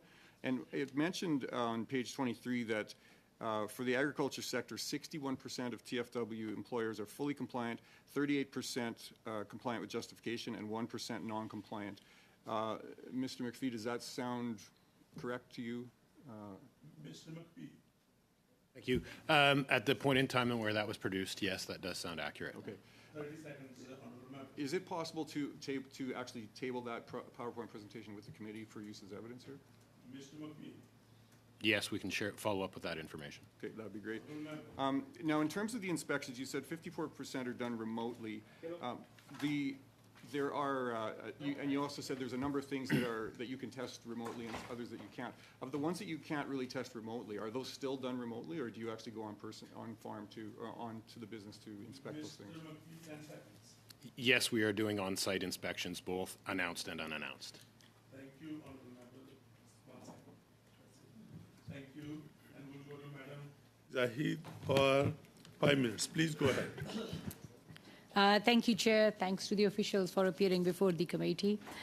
My first question is in regards to the process of investigation. So how do you investigate the employer compliance, and is it solely complaint-based, or are there any random audits which you do? Deputy Minister. I will start on the IMP program, and I think what I would say is there's kind of three methods. There's kind of tips that we received in the department. There could be, because of a history of noncompliance, that we would do a check-in, and then there would be a random selection that we would choose to inspect. So, And that's the same model that we employ as well. Is it like these compliance, like would they involve all the site visits or phone calls, or how do you divide and how you decide which ones will be visits and which one will be phone calls? Deputy Minister. I think that I think there are some considerations for how those decisions are made. I think in the context of, if the non-compliance was a fairly minor infraction, then maybe it would be a check-in with the employer or a check-in with the worker virtually. If it was a tip that was significant and in large scale that we feel warrants an on-person site visit. And then, of course, if those lead to further challenges, we would also involve law enforcement if that is required. Honorable member. Any numbers you have, like in regards to the breakdown between the site visits and the phone calls? Deputy Minister. I have the breakdown within sort of total inspection, so at 3,381 for us, but we can get you the breakdown of how many were in person, how many, so we can definitely table that with the committee. Honorable member. Thank you. In 2021, our the SIM committee recommended the creation of a trusted employer program. Has that been explored? Any Mr. development McPhee. in regards to that? Mr. McPhee. Thank you. Yes, we've now titled it the Recognized Employer Pilot. Phase 1 of that was launched or announced in August of this year, focused on the agriculture sector. Phase 2 will launch in January 24 for other sectors. Honorable member. In budget 2022, $14.6 million were allocated to improve the employer inspections and hold employers accountable for the treatment of the workers. So what was the result of this spending? Deputy Minister. I think that we were able to increase our inspection activity, which meant that we were able to administer monetary penalties to the companies. So since we've been able to administer about 670,000. There has been more compensation payments as a result. So I think that the funding has gone to create more capacity for inspection and enforcement. Honorable member. Thank you. In a CBC article on 23rd of April, it was reported that the average time from complaint to resolution in 2021-22 was 538 days. Is it the same now, or it has reduced or increased? So what is the current number? So just to make sure I understand the question, complaint to resolution of getting an open work permit? Like, I'm not quite sure I understand. It regards to the complaint process. Complaint. Yes, I think what we would probably see is if there's a large-scale investigation as a result of a tip or a complaint, it would take a significant amount of time, just given the process involved in a full investigation. I can't cite those numbers in particular of the article that you're stating, but we can definitely come back to you with more specificity. So, based on your experience, what would be the average number of days it takes from like a complaint is filed to a resolution? Deputy Minister or Mr. Gione? I don't think we'd want to make that kind of like generalization because they're so different. Because some things could be resolved very quickly. Let's say an employee has not gotten their overtime payment for their employer. That could be resolved within a matter of weeks. Whereas if there's abuse claims, then that could take a few months to unravel. So that's why there's a real discrepancy. And the average wait time would obviously be pulled by the more in-depth investigations that could take a lot longer versus the kind of smaller infractions that can take kind of days and weeks to resolve. So I think that's why that scale is probably larger than the individual case would be. Okay, thank you. I think my time is up. Thank you. Go to Mr. Brunel de Sepp, 2.5 minutes, and then Madam Kwan, you will be up for 2.5, and then we'll close the round. Merci, Monsieur. Thank you, Mr. Chair. Now, I'd like to reassure my Conservative friends, among others, I don't think that the study we're conducting currently is targeting any particular person or persons, but one must bear in mind that there have been cases of abuse, and cases of abuse because of a tool which has allowed bad actors, i.e. closed work permits, to commit violations, and yet the vast majority of employers under the Temporary Foreign Workers Program are in good faith and they look after their employees, but there are ill-intentioned persons who use these tools to engage in cases of abuse. Well, as parliamentarians, this onus is on us to try and rectify the situation. Now, one of the issues I discussed with the Minister, well, he referred me to the Minister of Labour, but I can't believe that between departments you don't talk to each other. Have you talked about this with other departments, please?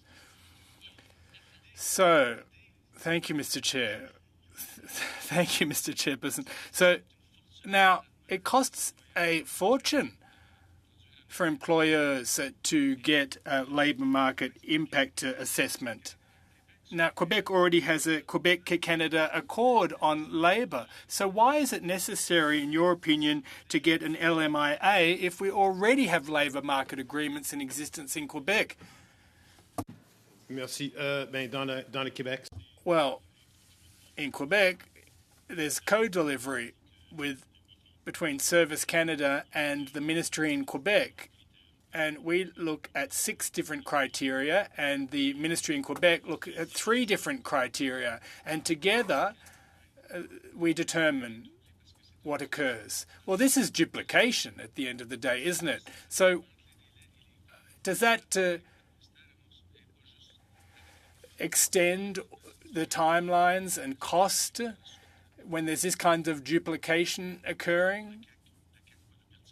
And, you know, in Quebec, there's the CAQ, not the CAQ, the political party, but the Certificate for Acceptance in Quebec for immigration purposes. Well, no, this isn't a case of duplication because we look at different criteria than the ministry in Quebec. Well, why not just allow the ministry in Quebec to make the determination in that case?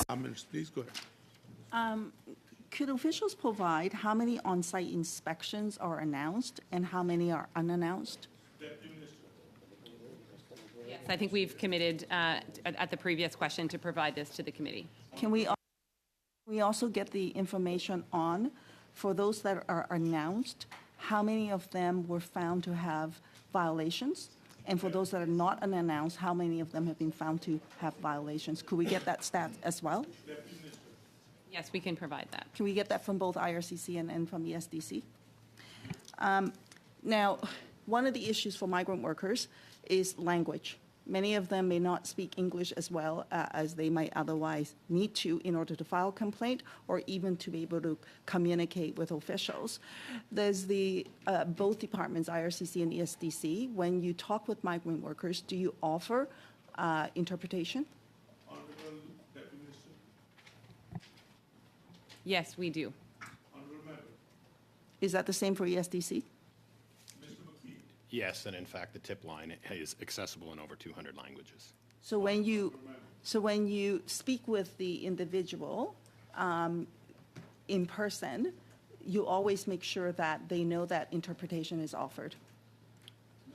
We have options available to them, yes. No, do they know including- that though? Yes. Have they been offered that option and they always know that that is available?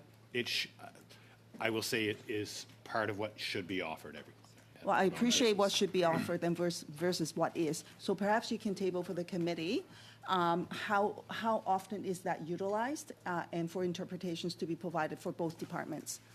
I raised this, Mr. Chair, as well. Even here, as we know, we're studying this issue, and I have invited one of the witnesses who is a migrant worker whose English is not as perfect as it would otherwise be, and we haven't been confirmed that, in fact, the interpretation would be provided to them. So I'm deeply concerned. That is confirmed, and we will provide that. Okay, well, Thank you. Thank you for that. 30 So I'm deeply seconds. concerned about that because language is absolutely key, and people being able to feel comfortable that they can make this request and this offer to them. Because if it isn't, sometimes they may actually not even ask for it, and that is, for someone who used to be at ESL, I can tell you, it's a real thing. I will leave it to Deputy Minister. Well, I think maybe just a last comment, which in some of the work that we're doing in some of the rural parts of the country that really require workers, we're actually working with employers so that they can provide on the job site language training for employers that come into their organization in addition to what is required through the worker pathway. So I just wanted to flag that we appreciate and understand the importance of people being able to communicate, learn, but also have the available des traductions. Pardon, Thank you very je dis much, en anglais. Deputy Minister. I will go 2 minutes to Mr. McGuire and then 2 minutes to Mr. Ali. Quick 2 minutes, please. Yeah, Mr. thanks, McGuire, go ahead. Thanks, Mr. Chair. Just a couple of quick questions in regards to that tips. Does ESDC track who makes those calls? My concern there is, are they actual workers, are they concerned citizens, advocacy groups, unions, or do you track who actually makes the calls? Part of operating a tip line is making sure that it's confidential, so we don't require any information from the individual, and we follow up on all of those tips. But in addition to that, we also have the opportunity and have concierge services for consulates to be able to contact us, and we also engage with the migrant worker support organizations to receive information from them. Are you concerned about abuse in that, or is it you just don't track them? Mr. McPhee. I think it's important I think the confidentiality trumps the abuse perspective in this space to ensure that these individuals feel that they are able to report information without reprisal. Honorable Member. Are they currently meeting their internal targets on how much time it takes to investigate a claim of abuse? Mr. McPhee. So, Is there a specific time, or can you just answer that? as Christian mentioned previously, different types of inspections will require different periods of time in order to be completed. The last one is, has the department ever considered the option of providing greater flexibility for work permits in circumstances where a farmer doesn't have enough work for that week, and which occasionally occurs, due to the agriculture sector with Mother Nature and crop development, or where the harvest is done for the year, could temporarily work in another operation? Quick answer, Mr. McPhee. It's certainly something that we are investigating, and as I said previously, the seasonal agriculture work program already allows for worker mobility from farm to farm. Thank you. We'll go to Seasonal Ali for spot. 2 minutes. Please go ahead. Thank you, Chair. Thank you to the officials for your hard work. Over the time, you have not only addressed backlogs during the COVID, but high-level plans, but you've been addressing immigration issues very efficiently. And as I see in my constituency office, as compared to last year, it has come down, the people approaching to constituency office to get help from IRCC. So I'd like to thank you for your hard work you're doing for Canadians. My question is, I often see that in a constituency office, the Brampton Centre, many people come in who have applied for temporary TR to PR. And then the response we get from the department is there's no processing time, a limit on those. So I was wondering if you can elaborate those, how, what is the maximum limit and how long they should wait, and how we can address this issue, 35 please. seconds, Deputy Minister. I think what I would say is Canada's system is a managed migration system. And as we saw last week, the levels plan dictates how many PRs we can accept on a given year. So if there is high interest for people to come to Canada, which is a great thing, we are still bound by the limits of our levels plan. And so the time frame can depend on the demand from a particular year. Potentially, it could depend on, now we're using express entry to draw Francophone immigration, trades workers, health workers, and so that has an impact. And that's why, sadly, sometimes people wait, and I can appreciate that's difficult, but it is part of the managed immigration system that we operate within the country. Thank you Great, very thank you. much. On behalf of the committee member and as its chair, Deputy Minister Fox, Assistant Deputy Minister McPhee, and Director General Mr. G. One, thank you for being here and thank you for your contribution. Very best to you. Meeting suspended.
And we thank you again, Deputy Minister, for staying with us. It's a long day today. And I would also love to welcome Director General Asylum Policy, Mr. Hallman, and Director General Resettlement and Asylum Strategic Operations, Madam McQueen. Welcome, and I'm going to give the floor to Deputy Minister for up to 20 minutes. Please go ahead. Alors, bonjour, merci de me permettre le temps de faire cette mise en. Thank you for giving me the time to make this update. I'd like to start by pointing out that I'm standing here on the unceded traditional territory of the Algonquin Anishinaabe Nation. I did want to provide a bit of an update on the work we're doing at our department to address asylum claim increases, how we are fulfilling our legal requirements, and working globally to reduce the number of people seeking asylum claims.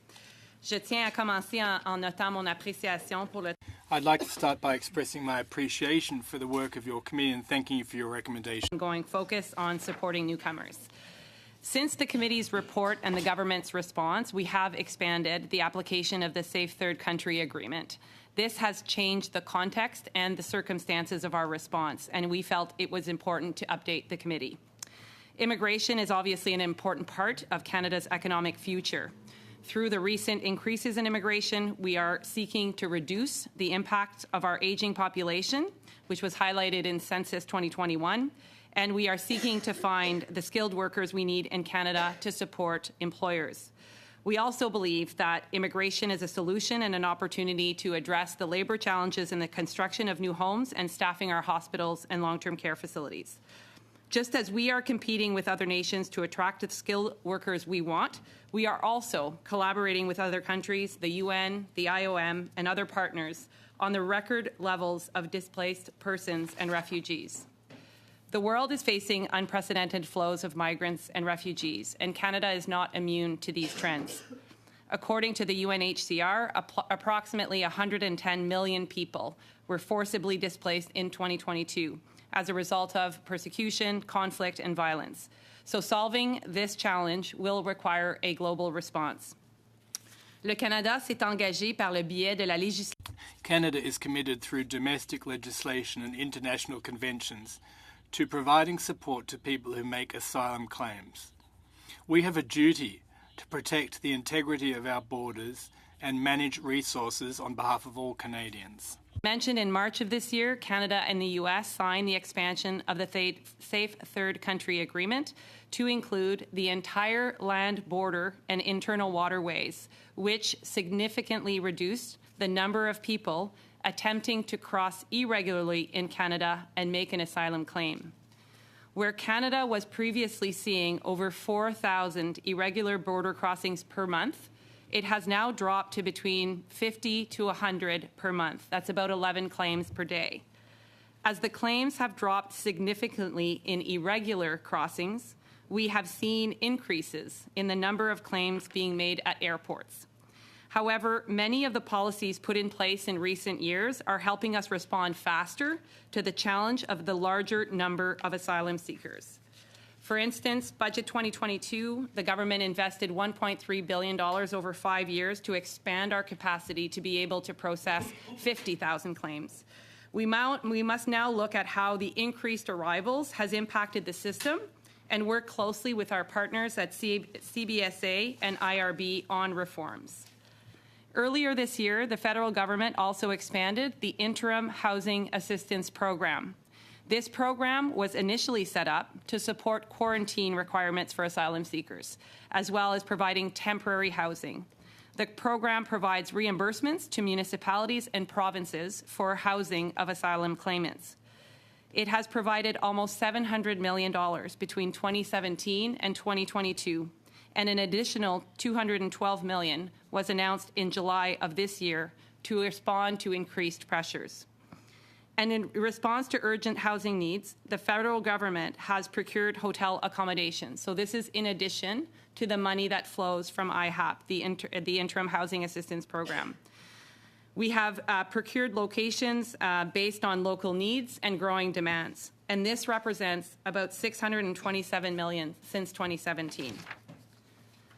The federal government also established the Interim Federal Health Program to provide basic health care access for doctor visits, hospital care or testing, as well as supplementary care for urgent dental issues, prescription drugs, and vision care.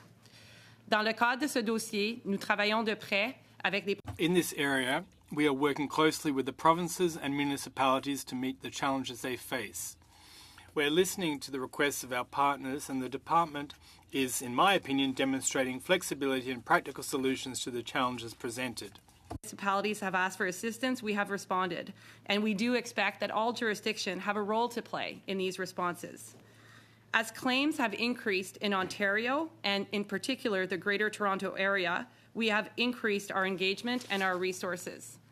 We have established an operational table, which I chair, with provincial and municipal counterparts, so city managers, provincial deputy ministers, to maintain regular and ongoing dialogue. When the IHAP program was extended, we earmarked funding specifically to the City of Toronto at nearly $100 million for specific relief to demands relating to housing asylum claimants. We have also increased our resources to provide more federal hotels, as I mentioned earlier. The federal government currently has 3,600 hotel spaces in Canada, housing over 6,500 asylum claimants. The vast majority, about 4,200 or 65%, are spaces in Ontario. We are seeking to further expand our space by an additional 300 before the cold of winter sets in. On cherche aussi à ajouter cette capacité au Québec. We're also seeking to add that capacity in Quebec. In Ontario, we have been able to transfer about 1,000 claimants out of shelters, out of churches and into federally supported hotel spaces in municipalities across Ontario. But we know that moving asylum claimants from one temporary solution to another is not a longer-term plan, and we are working on potential reforms. Since 2022, IRCC has had a temporary public policy to provide open work permits to asylum claimants. This process includes an initial screening for a positive eligibility decision, which is at first screening to ensure the individual has a basis for claim, and then an interim medical exam. Once this process is completed, the temporary public policy allows IRCC to provide a work permit that can allow them to work while their asylum claim is under review and in the system. To date, we have provided over 93,000 work permits to asylum claimants to help them support themselves and their families and potentially find alternate means of housing. For example, in Ontario, as of October 14th, 80% of the work permits requests are processed within 9 days of criteria being filed with IRCC. We have also intensified our efforts in cooperation with shelters and churches who have asylum claimants. IRCC is not waiting for people to come to our offices. We are conducting processing blitzes, going into shelters, going into churches to provide asylum claimants with refugee protection claimant documents and work permits. And we've been able to have 3,000 individuals during September of this year alone. That represents a 300% increase in processing from the month before. Alors, on travaille de près non seulement avec les provinces et les... We're working closely not only with the provinces and municipalities, but also with volunteers and community leaders to respond to needs in real time. Focus on how we can connect asylum seekers to employer in a skills recognition and matching initiative. We are at the early phases of thinking about how we can actually do better matching and provide people with opportunities to contribute. We need to be creative to work with the private sector and settlement organizations to respond across sectors in support of those seeking refuge in Canada. Even with these efforts, the ability to address this challenge is ultimately a global issue. With the record levels of displaced people, increased conflict, and political or economic upheaval, Canada's efforts have also been to focus internationally. As the members and the committee also recommended, we are acting to address our challenges in partnership with international bodies, security partners, and allies. We are working with countries like the U.S. to focus potential asylum seekers towards existing programs and immigration stream, creating pathways. In October of this year, the Government of Canada announced our plan to assist 15,000 refugees and displaced people from the Americas to come to Canada. The humanitarian-based pathway for about 11,000 of those displaced individuals will provide the ability for individuals from Colombia, Haiti, and Venezuela to come to Canada, provided they have an anchor relative. We are working with international partners to build up capacity to manage refugees and asylum seekers in places like Central and South America. And due to the political and economic upheaval in Venezuela, millions have forced from this country. Canada has provided support and expertise to neighboring countries, including border measures, developing screening capacity, and support for resettlement programs. So in conclusion, our approach to addressing asylum seekers is a multifaceted approach involving domestic supports and programs that uphold our legal and international obligations, as well as work to prevent asylum seekers from needing to make a claim here in the first place. Immigration remains an important economic policy for the government, and we are working to maintain our position as a leading destination for migrants. We will continue to respond to the challenges, working with our partners to support newcomers and provide programs that support asylum claimers and newcomers alike. Through programs to focus on potential asylum claimants to existing programs, and we're supporting policies that reduce irregular migration like the SDCA. So I'm very much happy to take the questions you may have. This is not an easy challenge. We have a number of people arriving at our doorstep every day. We have a context of higher numbers than the country has ever seen. And so I think we need to not only just respond to what we're seeing now and ensuring that housing and employment needs are met, but most importantly, I think as a country, we need to think about where we're going, what are some of the best practices that we're seeing internationally, and how do we deal with the context that, in our view, will not go away. Asylum seekers will be coming to the country, and so how do we do this in a way that is comprehensive and supports people? So I will stop here, Mr. Chair, and open it up for any questions you may have. Very well done. I have two speakers on the list right now, Mr. Bruno Desepp, then Mr. Reddy-Cobb. Thank you, Mr. Chairperson, and thank you again for being here at this late hour. I know you have basketball to train later. Now, correct me if I'm wrong, but there was an article, well, first, in your presentation, you said that there were so many irregular crossings at the border and quite a significant increase in the number of refugee claimants at airports, i.e. Trudeau and Pearson. They're the two main airports, I think you said. And you said that there was an astronomical increase vis-à-vis previous years. And Radio-Canada CBC in the spring, well, no, early summer, or in the spring, that your department issued a ministerial directive concerning the fact that a lot of African countries, well, that their tourist visas of folks from Africa were treated differently. For example, under a particular section of the statute, if you don't, an officer could say that if you we asked the officers to no longer use that section of the Act, and the upshot of that was there was a huge increase in refugee claimants in Canadian airports. Is that true? And is it your department that issued that directive in the first place? Thank you very much for the question.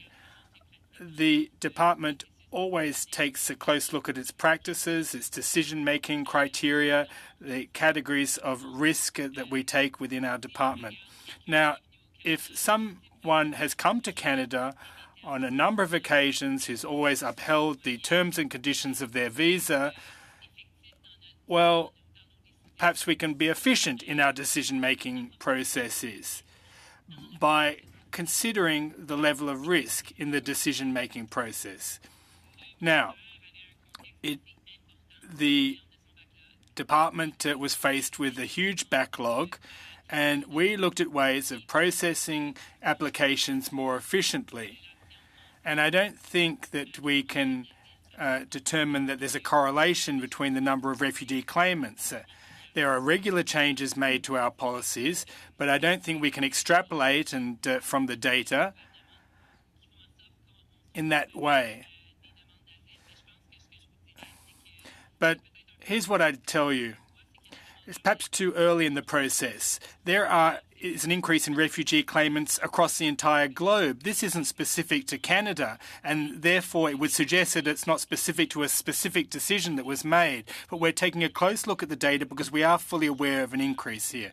Well, hold on a second. Just let me be clear here, and let's make sure there is an increase of refugee claimants across the globe, not just since the spring. Yes, you're right. And yet there was, in the spring, a ministerial directive that was issued, and it wasn't on your website before July, even though it was announced earlier.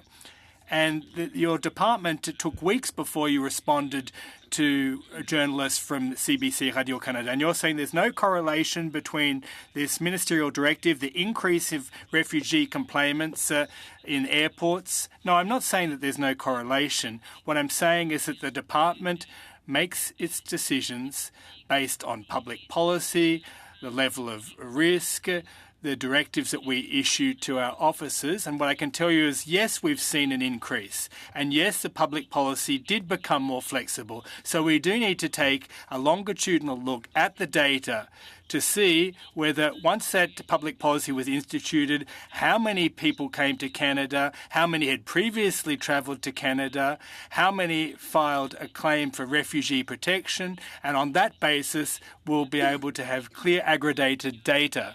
But what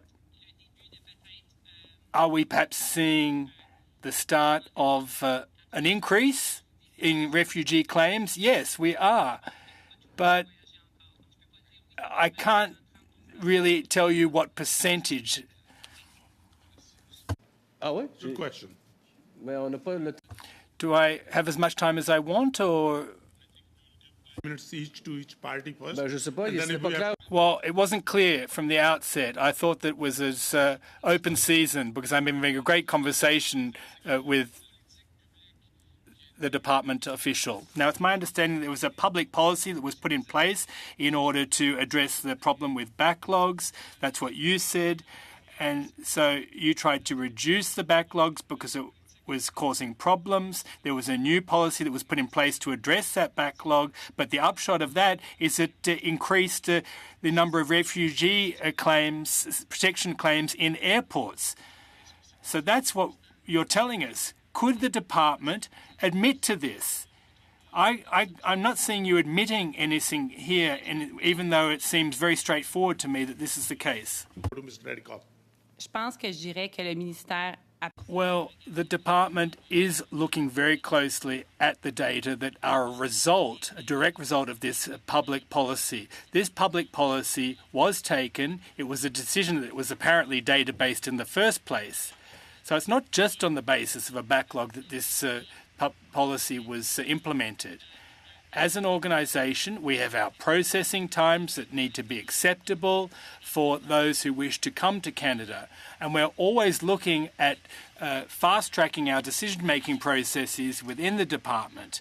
We will take a very close, hard look at the data that are a result of this public policy with a view to taking future decisions. Thank you. Go ahead, please. Up to 6 minutes. Thank you, Mr. Chair.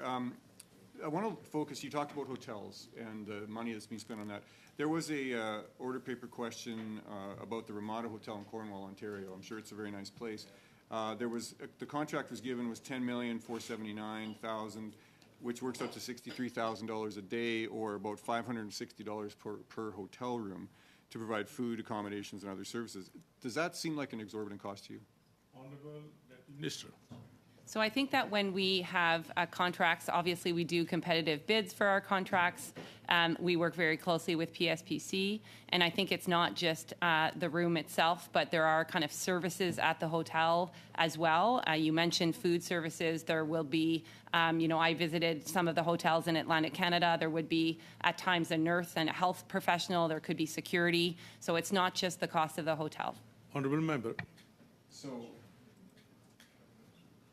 So I understand that, but this is a Ramada in Cornwall. So I'm just, do you believe that 560, to me that seems very high. Would you agree, or what are your thoughts on that amount?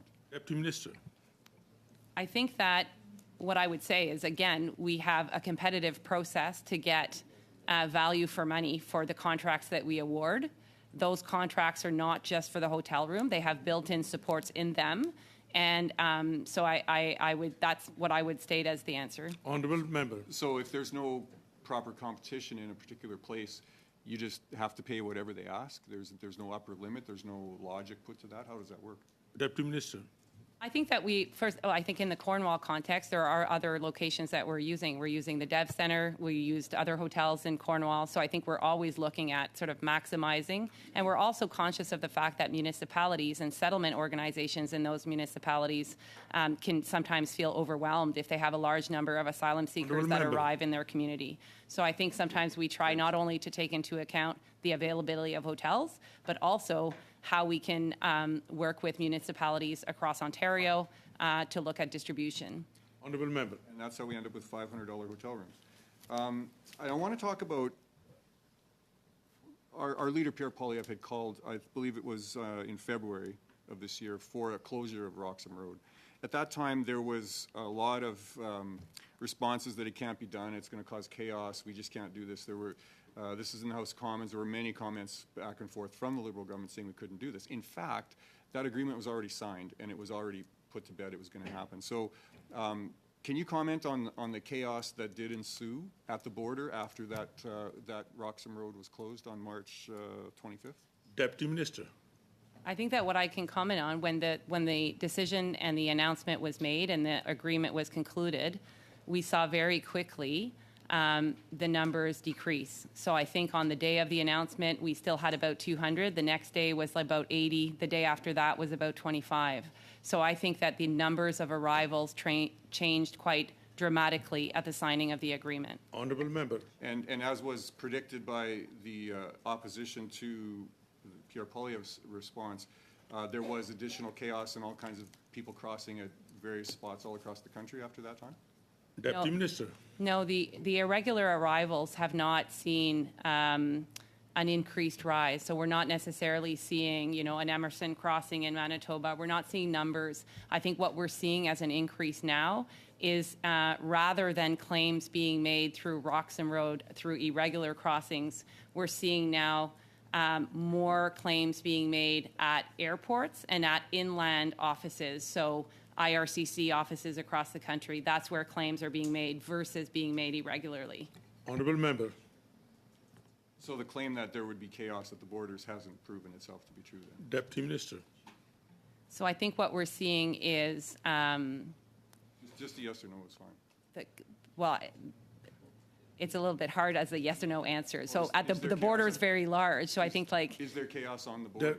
Honourable member, let me give I would not Deputy describe Minister a today chance. that there is chaos on the border. Okay, fair enough. The other thing that was one of the concerns that was raised, we had the RCMP here, Commissioner of the RCMP was here and talked about having to deploy resources to Roxham Road. And that was essentially being diverted from other things they could be doing in Quebec. And on the 23rd, the RCMP tore down their headquarters at Lacolle and issued a statement that saying their presence is no longer required. So again, would that be viewed as kind of a positive thing for RCMP enforcement in Quebec or a negative thing? How would you view that? Deputy Minister. I think that would be best for the RCMP to answer. It's a policing question. Honourable member. So, okay, so is it fair to assume, though, that the RCMP could be doing other things now with their resources that they have? Deputy Minister. Again, I think it's up to the RCMP commissioner to speak about where his resources are being directed. Honourable member. You talked about 93,000 people being issued open work permits, and you talked about methods to find jobs for those people. And is there any metrics? Has the department tracking metrics? Are we having success? Do we know what percentage of those people are finding jobs or being able to support themselves, move out of the hotel system that has been created? Very brief answer, Deputy Minister. Time is up. So I think that, what we're finding is that the ability to have an open work permit sooner in the process allows the asylum seeker to have a better opportunity earlier on to find employment. And I think where we are trying to be creative is in the context of, at one point, the Quebec government had told us that they could not take in any more asylum seekers in hotels or in their spaces. So we worked very closely with Atlantic Canada. And what we tried to do is identify the skills of asylum seekers that had arrived either in Quebec, in the context of Quebec, and then match them with potential employers in Atlantic Canada. So we had conversations with Nova Scotia and New Brunswick, and I think in that context, we had some successes where people were meeting employers, where people were actually conducting employment fairs for these individuals. So I think we can go back and look at the percentage. I think that right now it is difficult for people to find affordable housing, and so we are seeing people stay, and that's something we have to. Thank you very much, Deputy Minister. Just very briefly, It's 7 minutes. She mentioned about, could provide the statistics. I'm going to go to... Could we get the statistics? Sure. Yeah, definitely. And Mr. Alkori, then Madam Kwan, both up to 6 minutes. Please go ahead. Thank you, Mr. Chair. Yes. Mr. Thank you, Mukherjee, you're Deputy next. Minister. Madam Fox, Canada is known a very welcoming country, and we are proud of that. We welcome those people who were or who are subjected to oppression in their country as asylum seeker, political refugee, and all kind, and cost Canada a lot of money, and we treat them nicely. I have some complaint and cases in my riding when I have difficulty to explain. For example, we have cases like permanent residents, people who spend very good time here working, contributing to our economy, and for some reason, sickness or someone passed away from the family, has to leave Canada and did not respect the time, 6 months, couple of weeks or couple of months, and they lost their permanent residency, and they had a removal order. How can logically justify those people who are integrated in our workforce, contributing to our economy? As a matter of fact, they do job that Canada need, vis-a-vis those seekers who we don't know what kind of job will be able to do if they're accepted, and it costs us money. Logically speaking, can you justify that? So I think if I understand your question correctly, you were sort of people who are permanent residents who leave for a certain amount of time and lose their permanent residency card. I think there is, as part of being a permanent resident in Canada, there is an obligation to fulfill a residency requirement in this country. And if you don't meet those obligations, then I think that there is a risk that you would lose that permanent residency. And I think that's important because we want PRs to be here contributing to our economic well-being, our cultural well-being.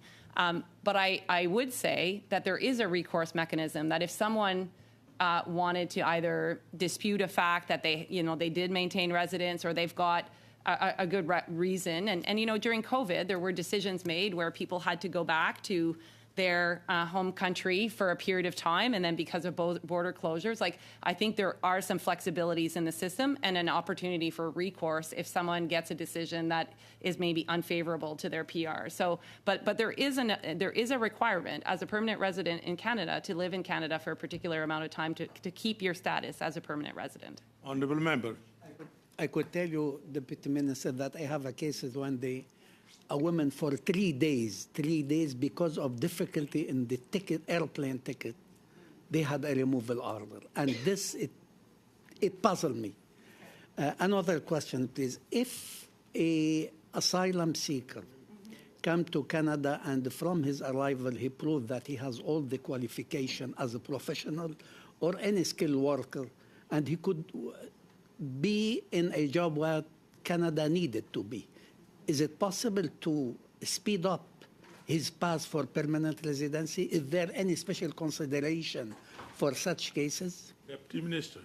I think that what I would say is what is possible to speed up is a work permit to allow the individual, the asylum seeker, to work during their time in Canada. But I think we also have to respect that there is a process with the Immigration Refugee Board where someone will claim asylum and the IRB will determine if they become a protected person in Canada. If they do become a protected person in Canada, then they would have right to permanent residency and eventually have the right to become a Canadian citizen. So I think my answer would be absolutely we would want to fast track someone who may be a doctor or, in the context of some of our labor gaps. But I think it is important that we let the Immigration Refugee Board make that final determination of whether or not someone's asylum claim is in fact warranted.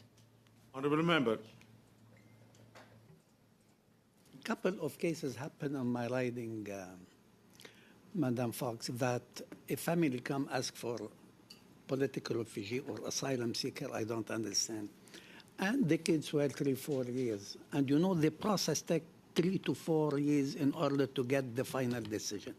And as you well know, some of the lawyers here profited from the case and start to go for an appeal and delay, while the kids learn the language, go to school, adapted to our Canadian life, and then they have removal order. And they have to leave with the kids. How can you explain that? Deputy Minister.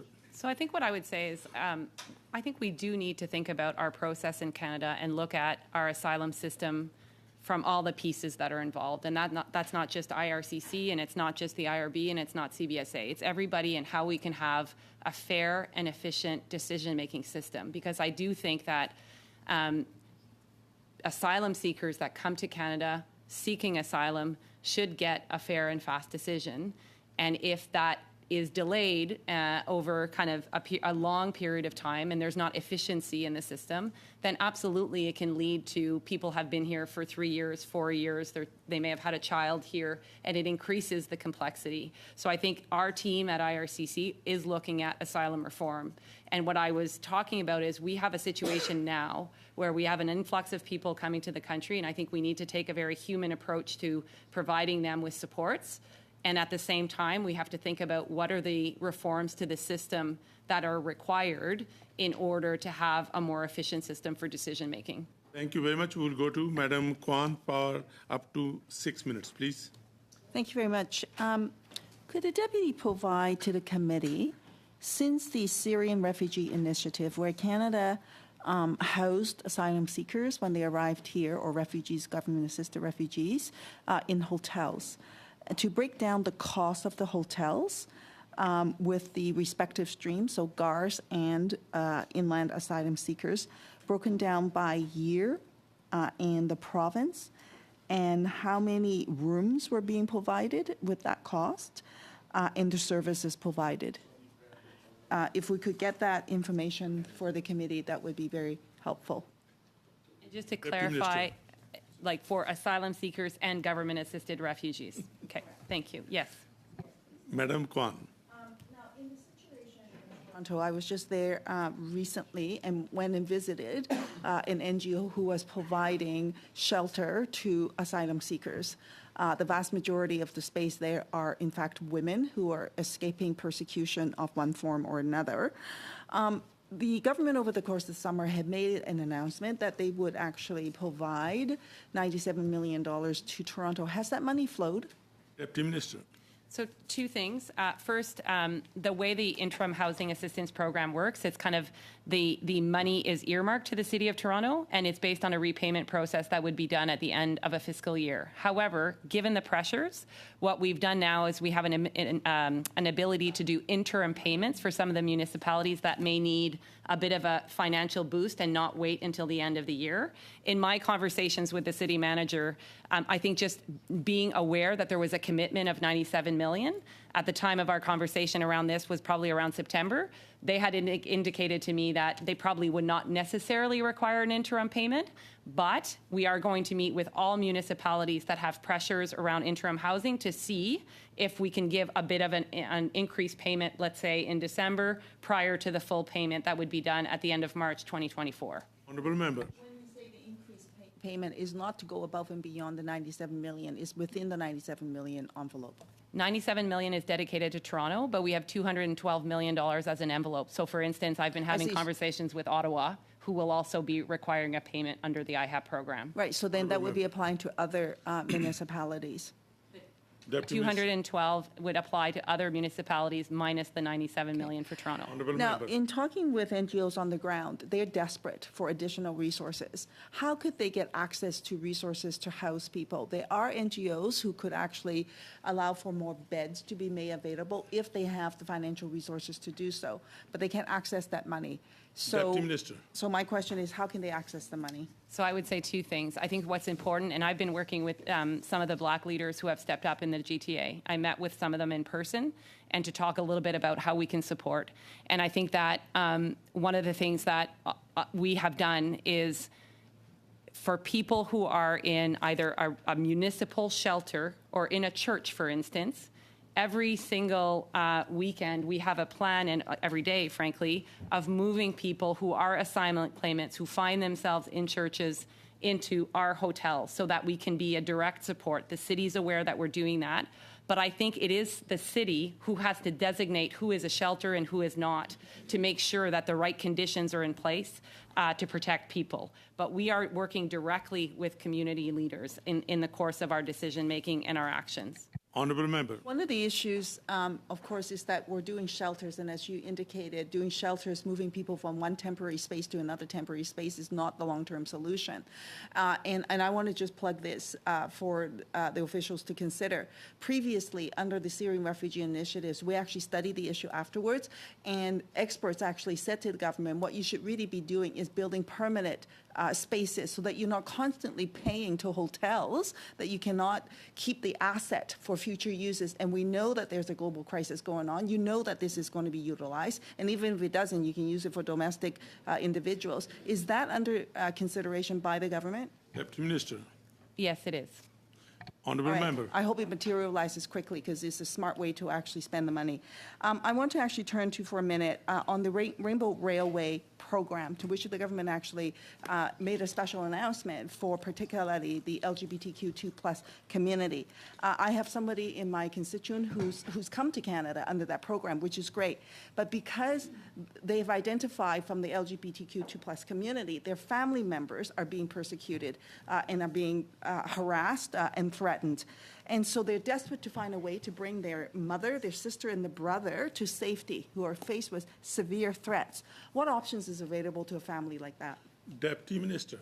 Well, I think as you noted, we've been working very closely with Dr. Kamali Powell on Rainbow Railroad and the fact that they are now a partner in our resettlement efforts, and I think that's a first for the country, and I think something that we're very proud of. So both on the context of persecution, whether individual or family, I think we work with them in terms of being a referral partner to help us navigate that, and that also includes, in addition, human rights defenders. No, but for family members.